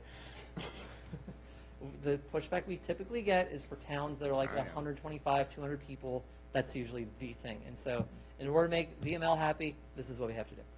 Are you addressing surcharges on this, though? Because I know a lot of times we have a 3% surcharge if you use a credit card. No, that's your locality or municipality is going to have the option to have that surcharge. It's not one that I think they should use, but they will still have that ability. It's just that they're going to have to be transparent about it. So yes, if you wish, you could still pay in person and not have the surcharge. But you should still know that yes, your locality, your local government's going to be able to charge that if they wish to. That's not going to affect that. If it did, that's just a fight with VML and VACO I don't wish to have right now. Okay, this is your charter. You know more about what you asked me to do than I am in a position to tell you. I know more about this than you do. You tell me what it is that you want your charter to say, and that's what I will put into the charter subcommittee that I sit on.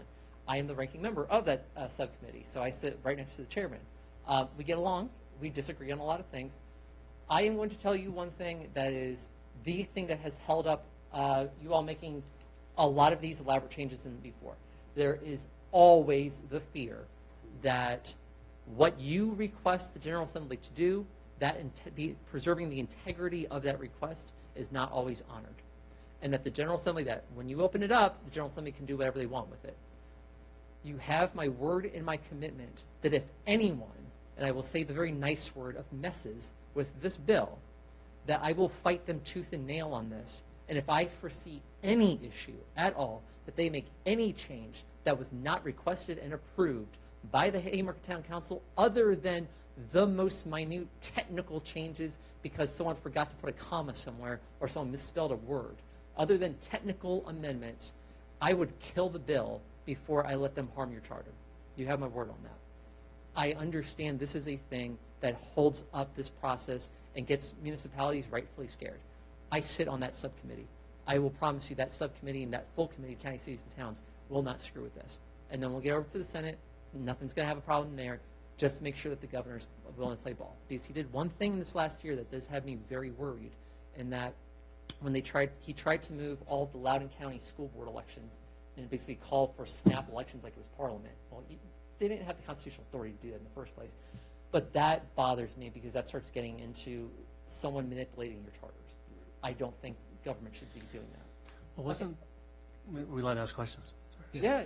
Wasn't the impetus for all this was a call for jurisdictions to update their charters based on? No, it was almost a mandate for those that did not have November elections to change That's what I mean. Okay. It wasn't universal by any means. Okay, so here's what happened, the very short version, because I'm trying to give you the expedited thing. The short version of this is that when my party was in control for 2 years, they passed a bill to require every municipality to have fall elections as opposed to May elections, right? I supported the idea of moving elections to November because more people voting is a good thing to me. However, I very much disagreed with the heavy hand of the state government compelling you to do that. I think you all should have done it because it was the right thing to do, as opposed to the government telling you, we're going to usurp your charter to force that on you. But because they did that, that meant that your charter, as it stands right now, is now out of compliance with state code, along with all the other things that you've had to now scratch out because this is what you want. So this is kind of an opportunity for us to deal with some outdated language that's in the charter, everything that deals with boundaries to everything else here. And I really want to make sure that whatever we do, number one, I need you all to testify in subcommittee. Yes, you can do it virtually, that's fine. And number two, I need you all to reach out to the members of the charter subcommittee ahead of time, including the chair and all them, and my office will be happy to give that to you, and explain to them, this is what we've requested, this is why we requested it, please vote for this bill because this is what we need. Very seldom, I said seldom, not it does happen, but very seldom will politics get in the way of a charter change. It does happen, I've seen it happen, but it's rare. So I think even with my political issue right now of running for state senate, even in the Republican House of Delegates, in theory, they should not kill my charter bill for you. Just so we can start getting our calendars together, what's crossover day? Because it'll have to be before then. February, what was it, 6th? February 7th, okay. It's a short session, but yeah, okay. Yeah, hold on So one we're second. probably looking first week of February, last week.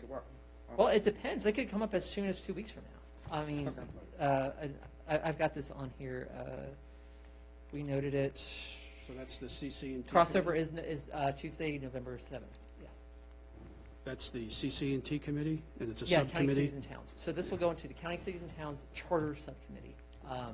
That's chaired by Delegate McNamara from Roanoke County.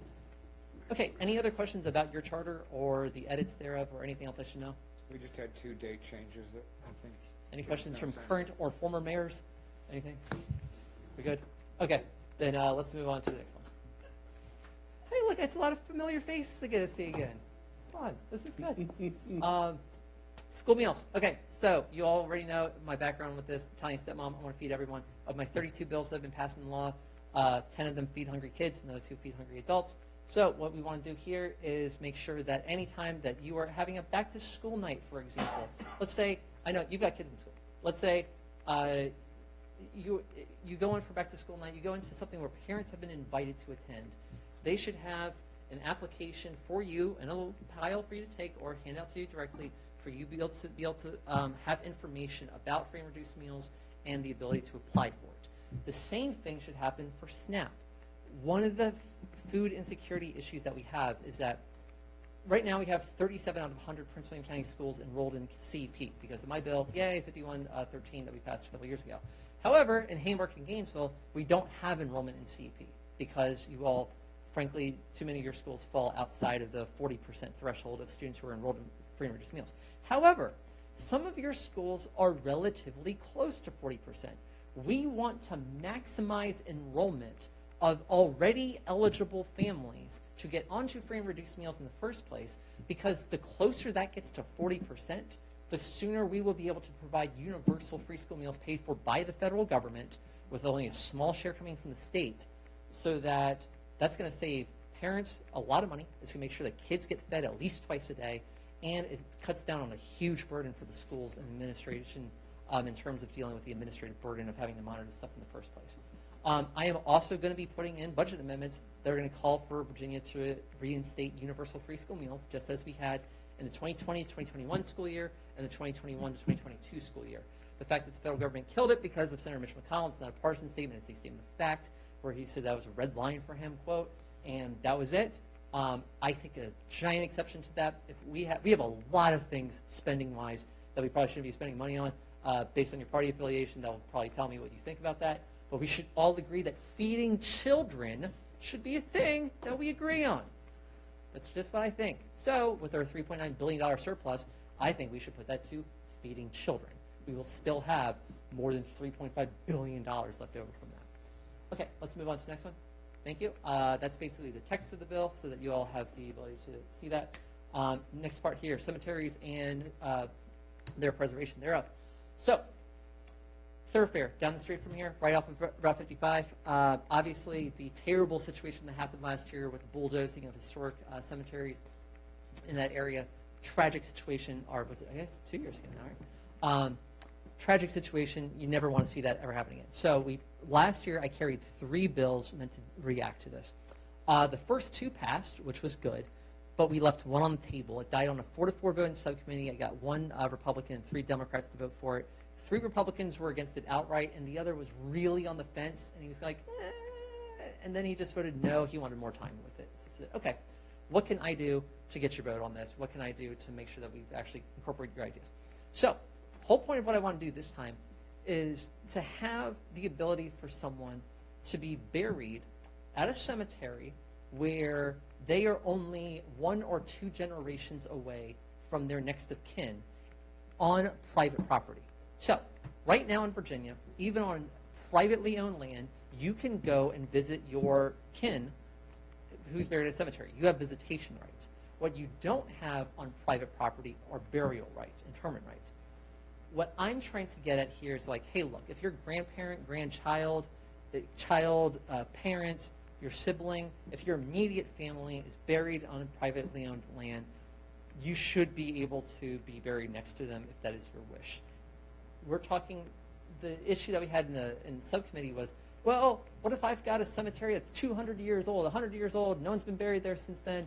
You know, I don't want someone just randomly saying that they want to be buried there. It's like, well, what this bill would do is say you got to go to court, you got to prove that you got next of kin, we lay out how to do that, and that the homeowner or basically the property owner at that point, they would have reasonable rights in terms of where that burial could take place.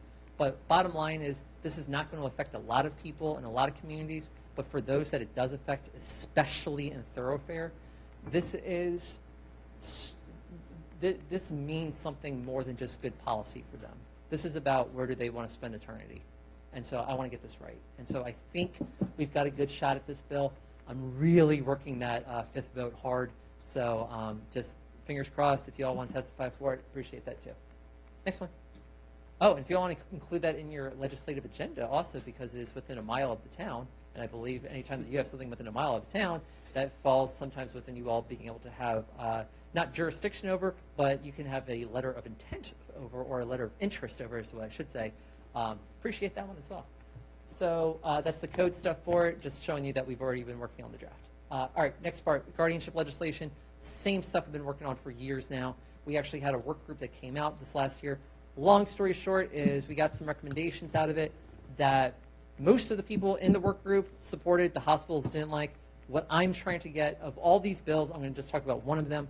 What I'm really, really trying to get is for guardians to have to actually visit their wards 4 times a year.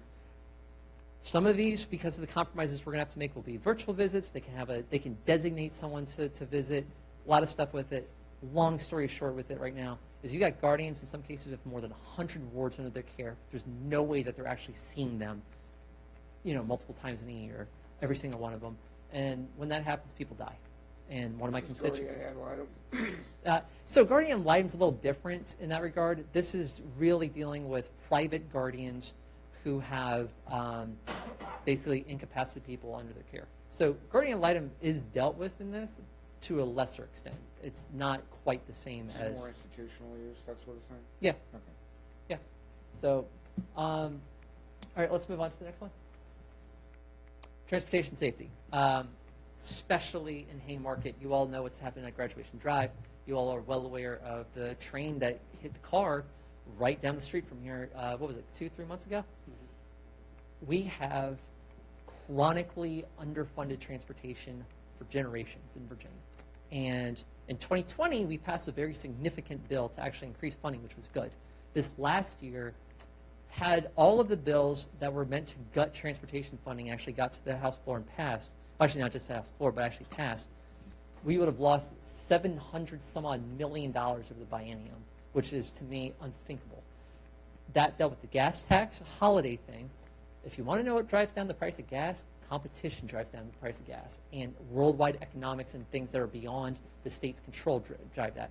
That gas tax, you move that, companies may or may not apply it. You go down Studley Road in Manassas, and you will see 5 different gas stations with 5 different prices right now. And some of them will vary by 40 cents from each other. We should not be messing with sustainable revenue for our transportation issues, for maintenance, for safety, and everything else, because we're trying to play gimmicks and trying to earn votes. It's dangerous, it's reckless, and it's got to stop. I'm the only legislator in the entire General Assembly who has come up with an alternative funding mechanism to increase transportation funding. Last year, I put in a bill for HB 546 for a transportation safety fund, so that died, and we got a letter to the secretary out of it instead, actually a letter to the commissioner, saying, hey, what can we do? So the commissioner writes us back a letter saying, well, we're going to have some reforms for the Commonwealth Transportation Board in 2023, and that should be good. I looked at that and I said, yeah, but it's not new dedicated revenue. It is simply, we're simply going to try to replace lost revenue. The gas tax holiday thing, that died, but the 1.5% repeal of the state sales tax, that did pass. As I said on the House floor when talking to the patron of that bill, who happens to also be the charter subcommittee chair, I asked, okay, you have made education whole in terms of this funding. You have made localities whole for this funding. Have you made transportation whole from this funding? And he said, no, we have not. They were going to use one-time surplus funds that they said was transportation surplus funds that they were going to apply for us losing a dedicated revenue stream. You all in local government at the town level know very well that if you get rid of a dedicated revenue stream and you don't replace it with something else, then you're going to have less money long term. You cannot use one-time money to fix ongoing revenue problems. This is basic, and the General Assembly got it wrong. I voted against that bill, and I was the only member of the General Assembly who voted against that bill. I'm going to take it to the face this upcoming year because of that. I'll have the TV ads against me. Your mailboxes are going to be full against it. Over my dead body will I vote for defunding transportation. Just, it's reckless. $190 million lost through the biennium when we lost 972 people died on Virginia roadways last year. That's up from 968 the year before. Most number of fatalities in Virginia roadways in 15 years. And we're going to say that we have a transportation surplus. The MVTA has $75 billion with a B dollars worth of requested projects right now. We do not have a transportation surplus. That is a myth. It is not reality. I'm trying to do something about it. 3 budget items to go along with this. Stuff for Route 28 and Rollins Ford, but most importantly for you all is to actually fund that overpass over at the railroad tracks. Now, do I expect this to glide through the Appropriations Committee? No. What I do expect is that because the Appropriations Committee this last year approved 9 digits of funding for I-64 widening, that we can have a real discussion now about using general fund money for transportation projects, because that can of worms has been reopened, and I'm diving right into it. If they're going to fund what they want for Hampton Roads in Central Virginia, well, then give us what we need for Northern Virginia. Here's 3 projects. And if they tell us we don't have the money for it, oh, well, where did that transportation surplus come from? I thought we had a surplus for transportation. No, we can't afford these 3 things that combined will be less than $100 million, so we don't have that. I don't buy it.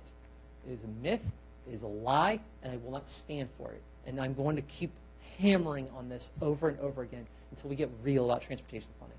Next slide, please. Hang on a sec.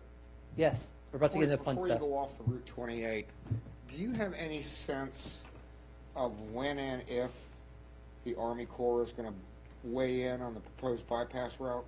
Not until 2025, I don't think. So there'll be no spending on any of that?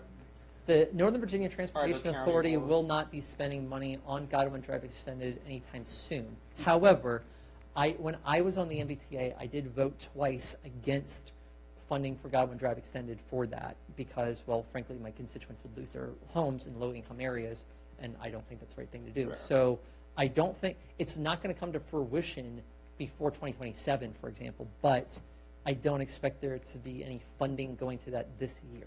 So from a scoring standpoint, where both that and the Route 15 are on the same thing, wouldn't it make sense to? You have a different score, if I can interrupt for a second. Sorry.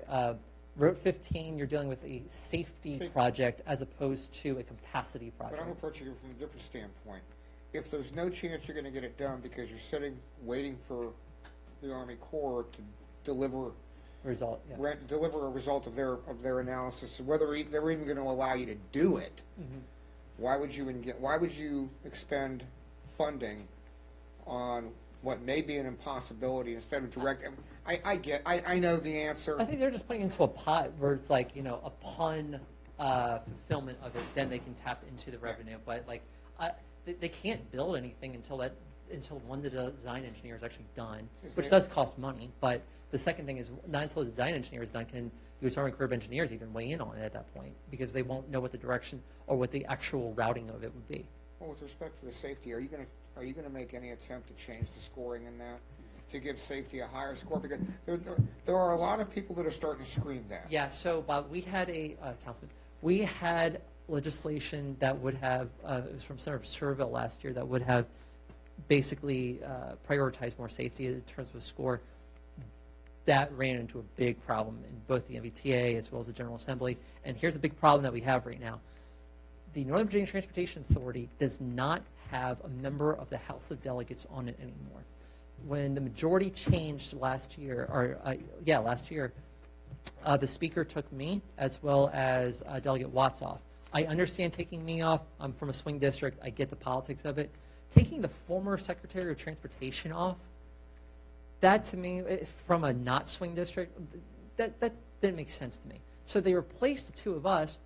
They put on Delegate LaRock, who no longer lives in Northern Virginia because he moved out of Loudoun County. So therefore, he had to lose his spot. So now you have an unelected member from Fairfax County on there, and you have an elected member from Fairfax County and Supervisor Pat Harity on there.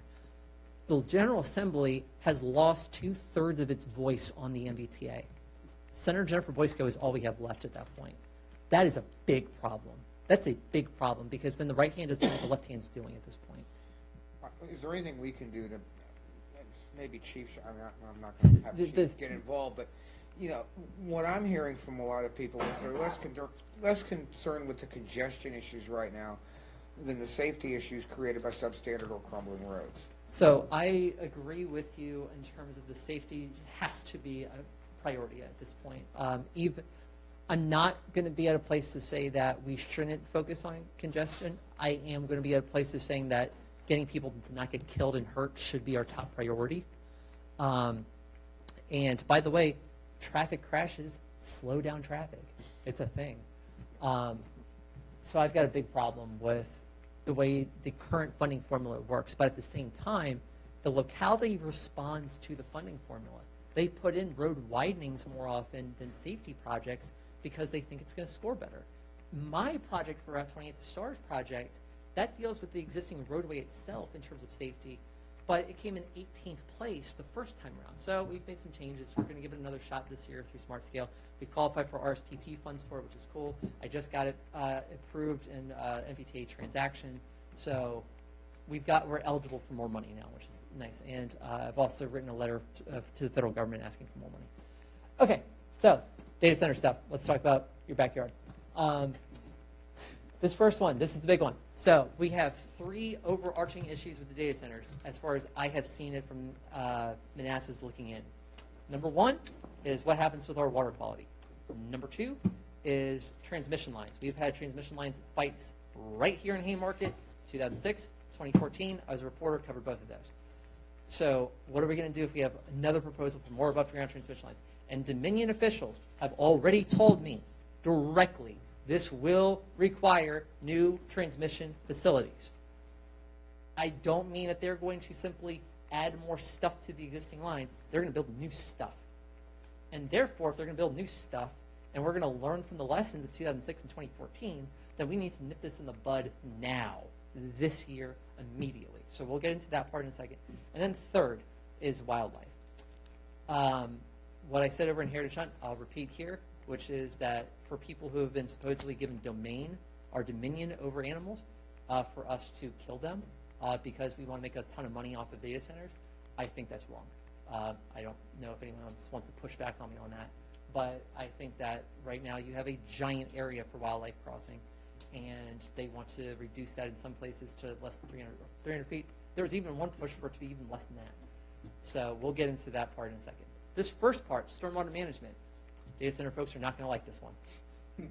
This is the big one. Of the three that I'm putting forward, this is the one that is going to ruffle the most feathers. Require any land disturbance related to the construction, expansion, or operation of enterprise data center operations located within 1 mile of any land, Romanet 1, owned or operated as a unit of the National Park Service, or Romanet 2, designated as a Virginia state park or state forest to infiltrate, evaporate, or reuse the predicted stormwater runoff volume that exceeds the stormwater runoff volume from the site, assuming it was in good forested condition. What this is basically saying is that they are going to have to create a nice big natural forest right around their data centers, because when you have an impervious surface and you have stormwater runoff and you have sediment that runs off into the Chesapeake Bay watershed, or Aqua watershed, I should say in this case, and you have sediment that can run into either the national park or state park, then what we can do for this is say you have to have enough wooded natural buffer around this so that by the time the sediment were to reach the waterway, it wouldn't be any different as if we had natural land there all from the beginning. They will not like this because they will then be given three options. Number one, they're going to have to pay a lot of money to make sure that they are compliant with this in order to actually have a lot of natural buffer. But you, the taxpayer, won't have to pay a damn thing. Number two, they're going to have to dramatically size down the scope of their project in terms of not affecting stormwater management. And number three, they'd have to kill it. Those are their three options with this, is the way I see it anyway. The reason I want to do this is if this is to go forward at all, we should do everything in our power to preserve the environment here and to ensure our clean drinking water, to protect the state forest, which is definitely a state issue, as well as protect the National Battlefield Park, specifically the second battle site. So that's what I'm trying to get with this. The only people who, in theory, should have a problem with this should be the data center people. It should not be your local government. It should not be citizen groups, because this does a very simple thing. It protects the environment. And as far as I'm concerned, it's reasonable, and it does not require your tax dollars in order to do it. I have a lot more to say on that, but we'll save that for another day. Let's go on to the next one. Okay, next one. This bill is so simple that it worries me because I love this bill. If I had the ability to not lose sleep over the fact that it's too simple. The construction of any underground, in whole or in part, electrical transmission line of at least 69 kilovolts along a highway in Planning District 8 where a data center proposal is under construction in an area located within half mile of a National Battlefield Park and within 1 mile of a state park is in the public interest. What that means in lay terms is that undergrounding any transmission facility will not only be in the public interest, that underground line would have to go along Pageland Lane in the existing VDOT right-of-way. There are environmental issues that happen when you underground lines, as Haymarket should know very well from the hybrid issue, right? It ran right along Jordan Lane, and your constituents right over there were having some issues with this. Let's not kid ourselves about it. However, it is the least worst way to deal with this if we are dealing with existing state right-of-way along that road, because what that does is it keeps transmission lines away from Heritage Hunt, it keeps it away from the state park, and it keeps it away from National Battlefield.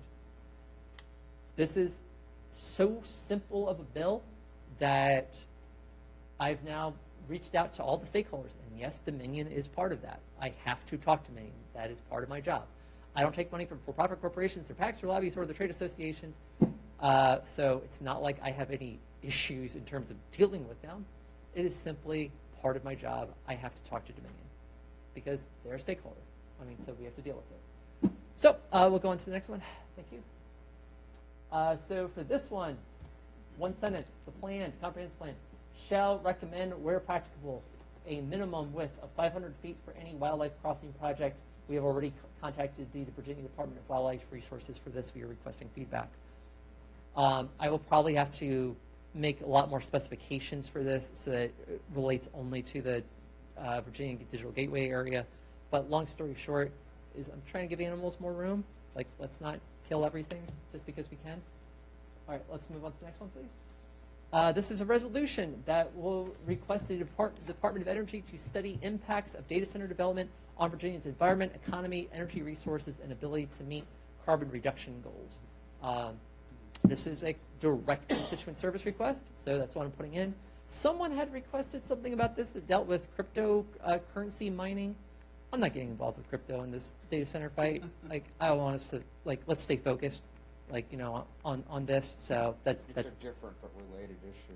different but related is true, but it's not the issue that we're dealing with. Are you, by energy resources, are you gonna, does that incorporate stress on the Commonwealth grid as a whole and not simply Nova? If we wanted to, yeah. I can make, you know, like, I think that's the danger you're maybe actually these, looking so, at. so Bob, keep in mind, it says Virginia's environment, Virginia's. So no, it's not just plain District 8, it's not just Prince William County. But look, as we're dealing with data center policy, Southwest Virginia is clamoring for these data centers. They have coal mine reclamation areas that are now water reservoir areas that don't, it's not going to put nearly the same strain that we have in Northern Virginia. And they've got the power Right, generation and the Yeah, so then, infrastructure in place. if they're asking for this stuff, and in our case, my policy position has been that Haymarket and Gainesville should not have data centers, and the ones that you do have here should be taxed into oblivion, quite frankly, to offset the cost that comes to higher taxes on the residents, but that's a whole different story. I would, all right, I want to look into the camera on this one. I think we should take Haymarket and Gainesville data centers, and we should ship those to Southwest Virginia. Feel free to run that ad. I'll drive the truck. So, yeah, that's where I'm at. Let's go on to the next slide. All right. This is a more vague version of the same thing for undergrounding. So, if I get my way and we get an undergrounding bill passed where it has to be buried along Pageland, great. If that doesn't happen, here's a plan B. Plan B on this says, the certificate of convenience and necessity for an applicant seeking to develop and provide utility service to an allotted territory of 2,000 or more acres shall be issued by the commission, this being the State Corporation Commission, which regulates all this stuff in the first place. Only after the public utility demonstrates that the development of necessary infrastructure will be undertaken using the least invasive means possible, available. The SEC already, I believe, has the authority to ask for the least invasive means, but by the Code of Virginia, they are supposed to prioritize cost, specifically the least cost to residents, least cost of construction. By putting this there, you'll start to at least get into the debate of what least invasive should mean. I believe least invasive in this case means burying this thing along the VDOT right-of-way along Pageland Lane, as opposed to putting it in either the federal park, state park, or next to a subdivision. That said, I don't like that this has some ambiguity to it in terms of interpretation, but it's a plan B. Again, the other one's plan A. So if this is what I got to use, this is what, you know, this is an option. It's not my favorite option, but we work with what we got. If it's plan B and the issue might be cost to the ratepayers, couldn't you apply the extension cord theory and make the developer pay the delta between the overhead and the underground, or the most intrusive and less invasive? Or is that too much to haul in one bill? I don't think you do it on this bill. I don't think this is the right vehicle for that. But I do think that if you were to flesh that out with more time than we have between now and January 11th, that could be a good 2024 bill. But remember what happened in 2018, right? Like, The State Corporation Commission may come there of their own accord. Right. And they have the authority to do it. But, Councilman, I'm not talking necessarily about what the SEC wants to do. I'm talking about dealing with the Virginia General Assembly. Yeah. When we had that really good bill in 2018 to use some of these SEC funds, discretionary funds, to allow the Coalition to Protect Prince William, among others, to be able to put up a legit fight and pay for attorneys, where Dominion has endless slew of attorneys, that died a brutal, grisly death in subcommittee. Based on that, and given the current makeup of the House of Delegates, I am wary about biting off more than I can chew and trying to keep things really simple, and I believe that this does that. If I get into cost overrun and I get into either reimbursements that would be given to residential ratepayers or corporate ratepayers from the requester of the project in the first place, or if I were to get into just forcing them to have to pay a lot in the first place, I don't think it's a winning fight this year. I just don't. Not based on, this is my 6th year now, just, we have seen what's happened in the Commerce and Energy Committee before. Okay, let's move on to the next one. Here's my contact. You all know how to get a hold of me. If any of you, especially on council, don't have my personal cell number, the person sitting next to you does. So you should have that. Questions? A couple of comments. When you were talking about Route 15, you're talking about highway safety. Yeah. The other part of it is railroad safety. Yeah. Because The railroad guy is concerned about railroad safety? Who knew? Yeah, exactly. But, when you have a collision at a crossing, there is the potential for derailment. And I'm not sure if these guys are carrying PIH, TIH, which is toxic by inhalation or whatever. Sure. Chemicals. But the problem is, if you could derail, you could do a lot of damage and you could hurt a lot of people. And the railroads don't like that stuff either. I saw a tractor trailer hit about a month ago, and it derailed a freight train. And I think it was CSX down south.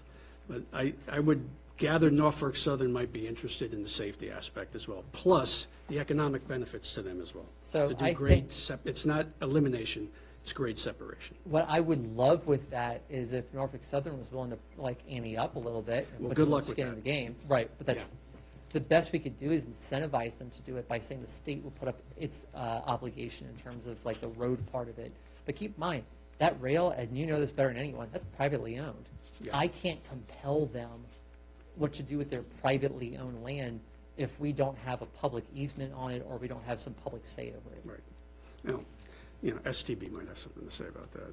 All right. Well, I mean, hey, look, I'm game, but it's part of the conversation. I think for roadway safety, yeah, railroad crossings absolutely are part of that, no question. And that's just another angle. And of course, you know about the infrastructure bill and Secretary Pete and what they're trying to do with that money. Oh yeah, for yeah, that. I'm asking for some of that money. So. Yeah. Okay. The other thing is the data centers. So it seems to me, why would you want to put a whole bunch of data centers in the same place? I mean, I understand the economics of it, the infrastructure and what have you. It's much cheaper to kind of do like a village and collect them together. But why wouldn't you want to separate that out and decentralize it so it's safer in the long run from a resiliency standpoint as well as infrastructure nefarious The stuff? best thing that we can do Yeah. to spread out those data centers is to take the ones in Haymarket and That's my Gainesville point. and send them to Tazewell County.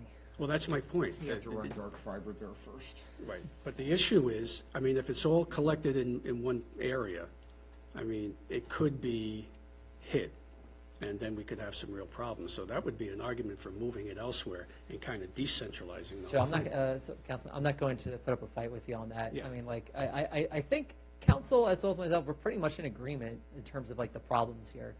And the best thing that I can do on this is basically address these three. Senator Peterson told me on the phone that he was willing to put in a bill to just outright ban the project.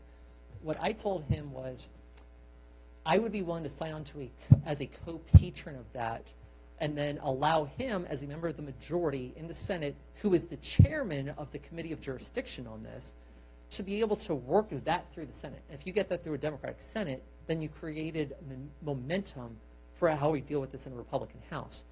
But I'm not going to be able to get that win in an election year. We'll just put it that way. On that big of a project, like that big of a bill, there's not a chance they're going You'll to need like a that. different patron in the House, and I can probably find you one.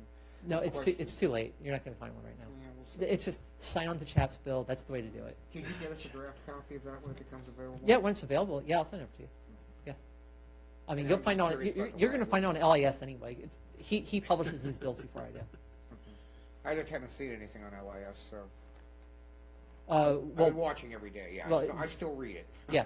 So his stuff, he's filed a few bills so far, including a campaign finance one that's really good.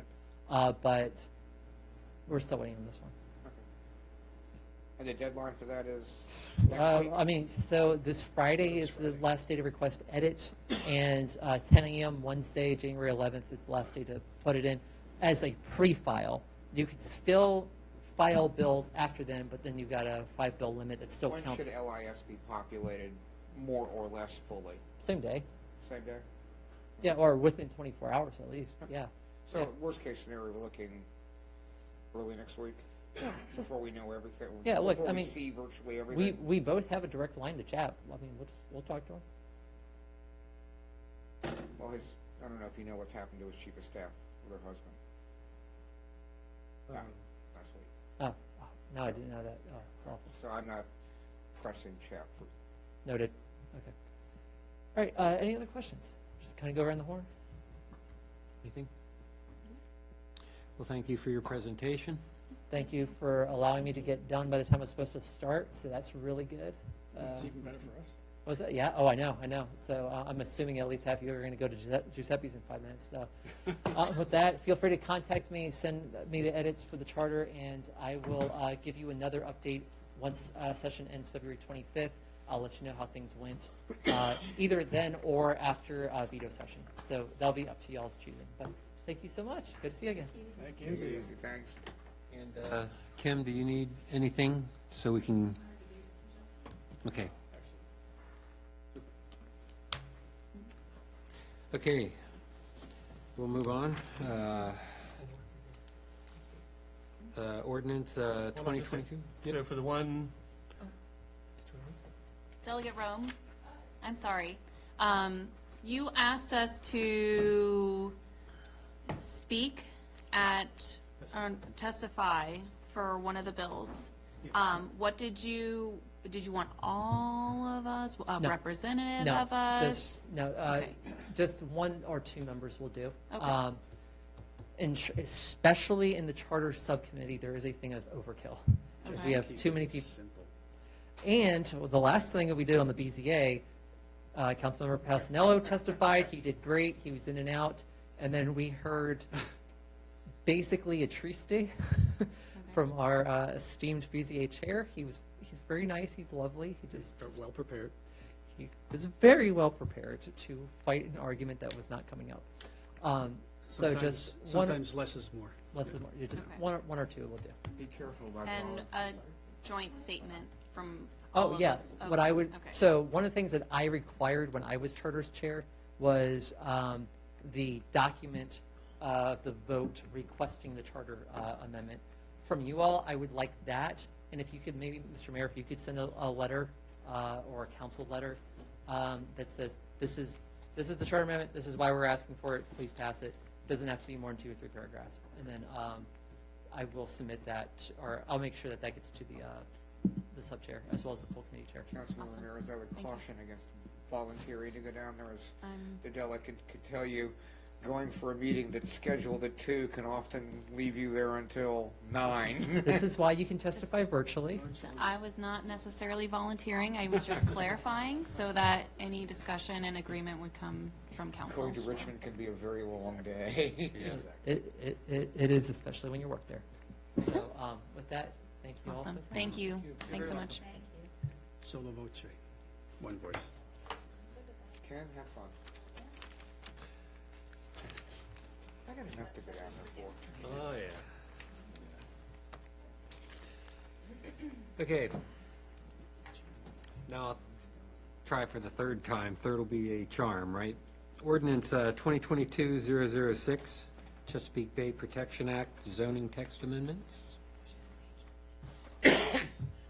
Mayor, you gonna?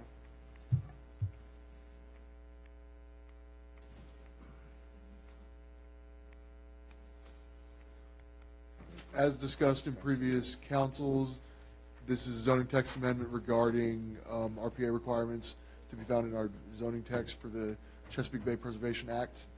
The Department of Environmental Quality reviewed our zoning text and asked for these amendments to be made. It's passed through the Planning Commission in October and has been reviewed over council. I believe there was something, I wasn't present at this part of the meeting for this to happen. There was a resolution added to this. December meeting, you wanted to table it till this meeting. Right. To give us a month To give us a month to vote on it. You wanted to have it with resolution, and you see the resolution. So the appropriate resolution number is Resolution 2022/014 to adopt ordinance 2022-006? Yes. Correct. Okay. That's correct.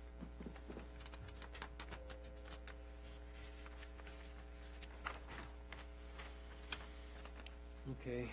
Yeah, I think we've discussed a lot of the amendments. It was pretty much a cut and paste from what was recommended.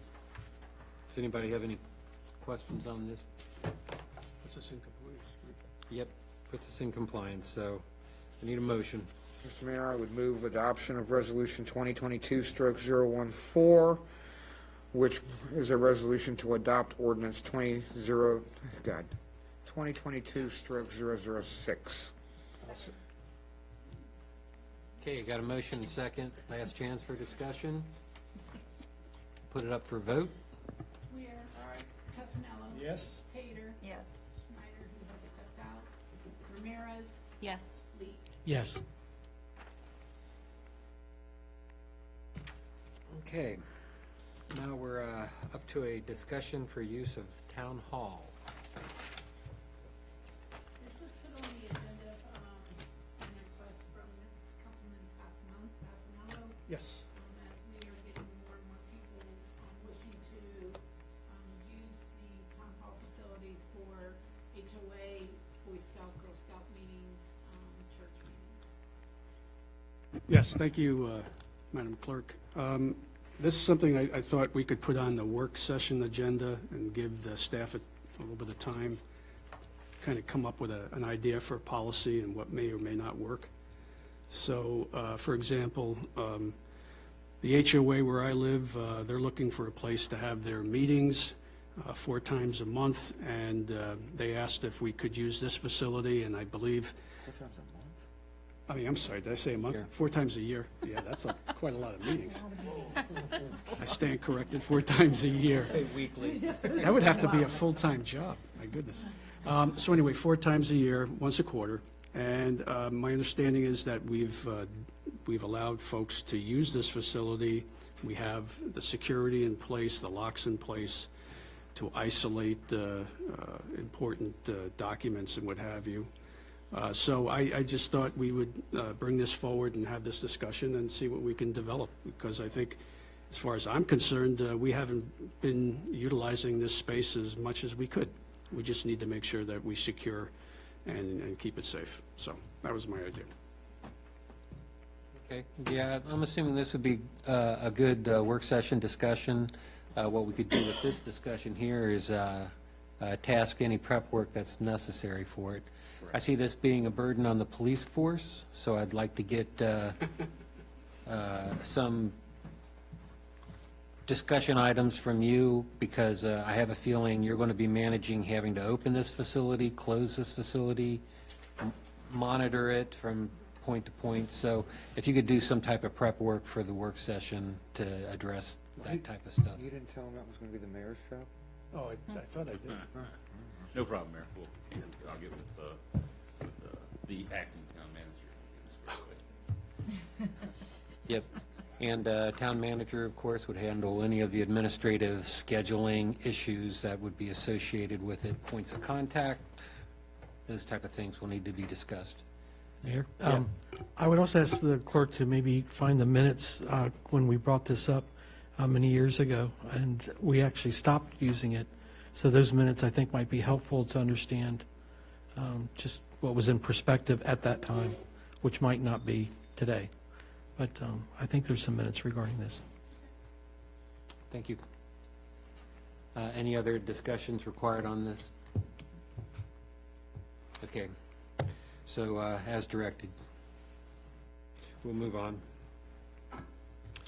Second quarter budget amendment discussions. Is Marshawn coming back immediately, or is he, I think, well, go ahead and start. Well, if you feel this is critical, we can take a Well, break. it goes, I think it's gonna go at least partially to this question on funding. So if you want, we can take a recess for a minute or two. Well, we were just going to have a discussion. Okay. Yeah. I think this is a setup for another work session. Correct. This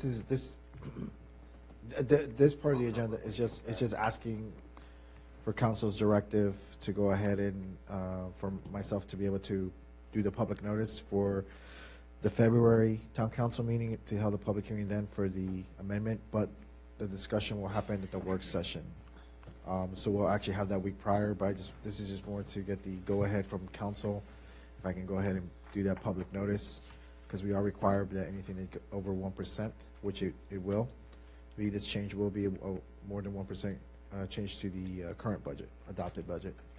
So this in actuality is not open for discussion, it's more just, again, the okay for that announcement. Mr. Mayor, without objection, I would direct staff to publish the second quarter budget amendment for the February 6th meeting.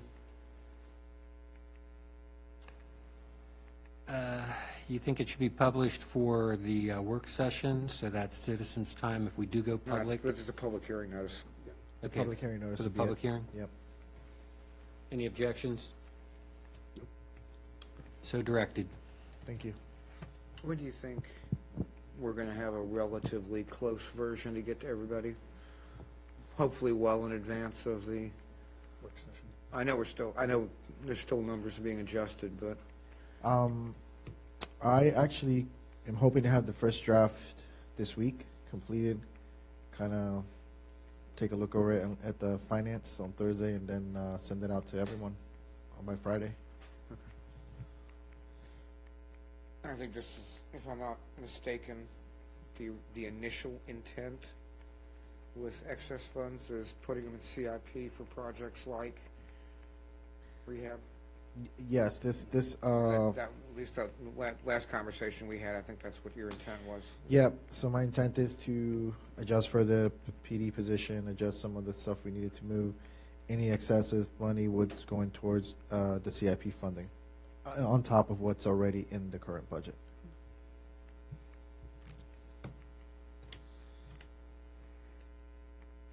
No objection. Okay, we good? No objection. Okay.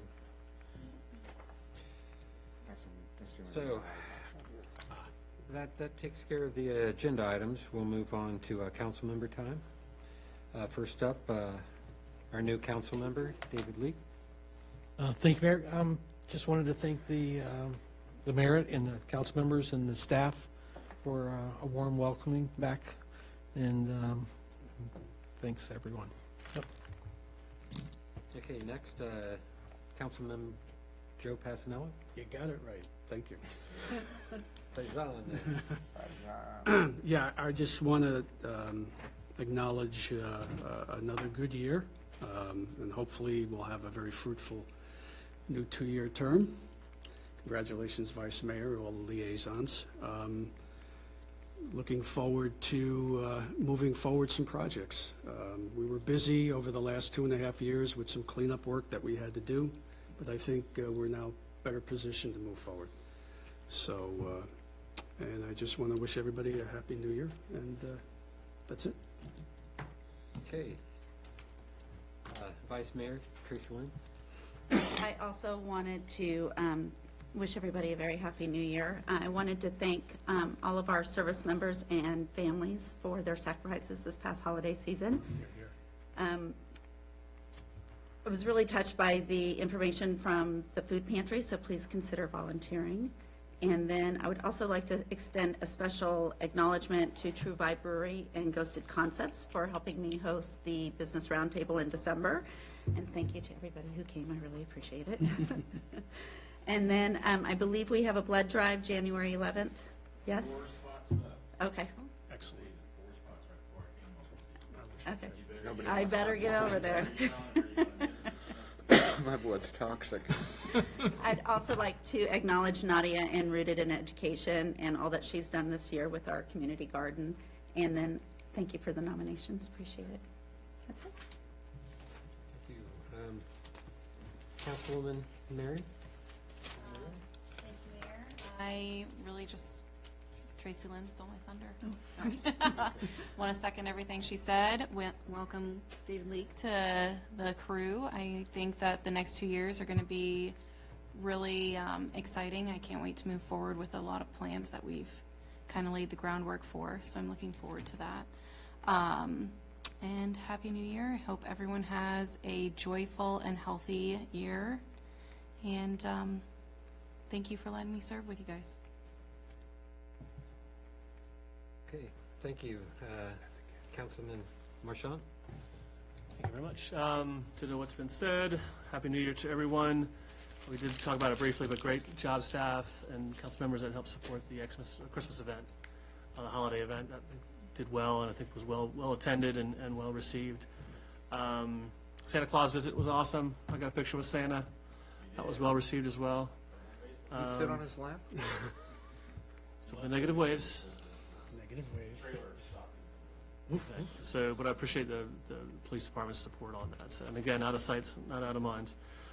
Do agree that it's, in the next 2 years we can start executing. We've done a lot of planning, we've done a lot of discussion. I'm anxious for the council and the staff to get the tools that you guys need to start executing. It's great to see all the new construction going up, a little chaotic. I'm getting a lot of questions. I had family come in for the holiday and they had a lot of questions about what had changed since last year. So as we start to see our town finish wrapping up, we'll refocus on some of the new redevelopment. And I would hope if we do have a strategic planning session, I don't know if you've thought about that or not, but maybe next few months, revisit either the older strategies that we put together, reaffirm that those are the right ones going forward, and just make sure that we're all on the same page again so that our efforts are focused going forward. So, Can I ask you, sure. by that you're talking about the essentially CIP strategies, because we're already budgeting towards what you guys have already said you wanted. That's fine. I'm sorry, but remember what Chris had done, we had the priorities, Okay. and we ranked them, and so. And most of the CIP projects are built into that priority list. So rather than reinvent the wheel, and if we wanted to do a check-in, make sure that still gives the staff the reaffirmation that those are the correct priorities and resources you'd be putting after, and just sort of checking in on the number of those initiatives that we put together. You were scaring me like you were going to change course on some things. No, not at all. Pivot, so. That would cause me irritation. Excited to see what this council can do, and thanks for your time. Happy New Year. Okay. Councilman I've Weir. talked enough. You've talked I've enough? asked. Okay, I yield to Councilman Passanella. He has one other thing. Yes, thank you, Mr. Mayor. I apologize, and thank you for indulging me, but I just want to extend my congratulations, and I think we all congratulate Bob. Oh, God. And I'm going to put you on Don't the go down spot and this road. embarrass you, but I think it's important to note that you ran a very strong campaign, and you won the candidacy for your party. And I think part of the problem is that we're going to lose somebody, and I think the staff has indicated that to you. But I think there's They're a gain. privately cheering. They're privately cheering. But I think there's actually a gain here and an opportunity, because now we'll have a voice, I think. Whereas I think for a long time, the town of Haymarket hasn't been ignored. We've had some stuff and we've had some outreach, but it hasn't been centrally focused on the county. And I think you will help us, not only Western Prince William and Gainesville, but you'll help the town going forward. And so with that, I'm not sure how I'm going to vote, though, because my self-interest is keeping you here, but I think it may be for the benefit of all of us. So I will simply respond that I am a pessimist and a skeptic by nature, Well, so it's one bridge that's at a right. time and count no chickens. So February as far as I'm 20 concerned, you're stuck with me for 2 years. So February 21st is the election, and those interested in voting, come out and vote. Thank you, Mr. Mayor, for Appreciate it. indulging me. Thank you. Okay, now it's my time. Again, I would like to welcome our new council. Welcome, David. And I'd like to thank all the other council members for taking the time out of their personal lives to volunteer and sit on the dais and do all this stuff. I would also like to announce the Christmas tree pickup dates. According to what I searched on the webpage, which was very difficult to find, just for the audience, right? That's Wednesday, right? It's not on Recycle Day. It's on Wednesday. It's a special pickup for the next 2 weeks. So this Wednesday coming up, as well as the following Wednesday, you have easy pickup just by throwing it out curbside, your tree.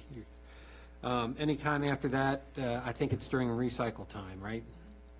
Can I interject, Mayor? You can also donate your trees to farms where their animals can eat them. Goats really like them, and they act as an anti-parasitic. Just sharing. Oh, good, cool. I did not know goats liked Christmas trees. Just make sure they're real. Yes? Please make sure they're right. That's right.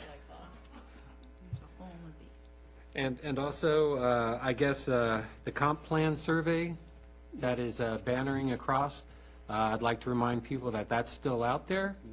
I don't know how long we're going to keep that going forward. When are we going to close that up? I'm wanting to get it wrapped up quarter one, so we'll close the survey probably this week. Okay, so please, if you haven't already, do the comp plan survey. It's just a 10-question thing. Simple answers. Definitely get your input into street safety issues and anything else that might be of interest to you. And that's all I have. Move with, We also have a anniversary coming up That's right. That's right. I thought what's that date?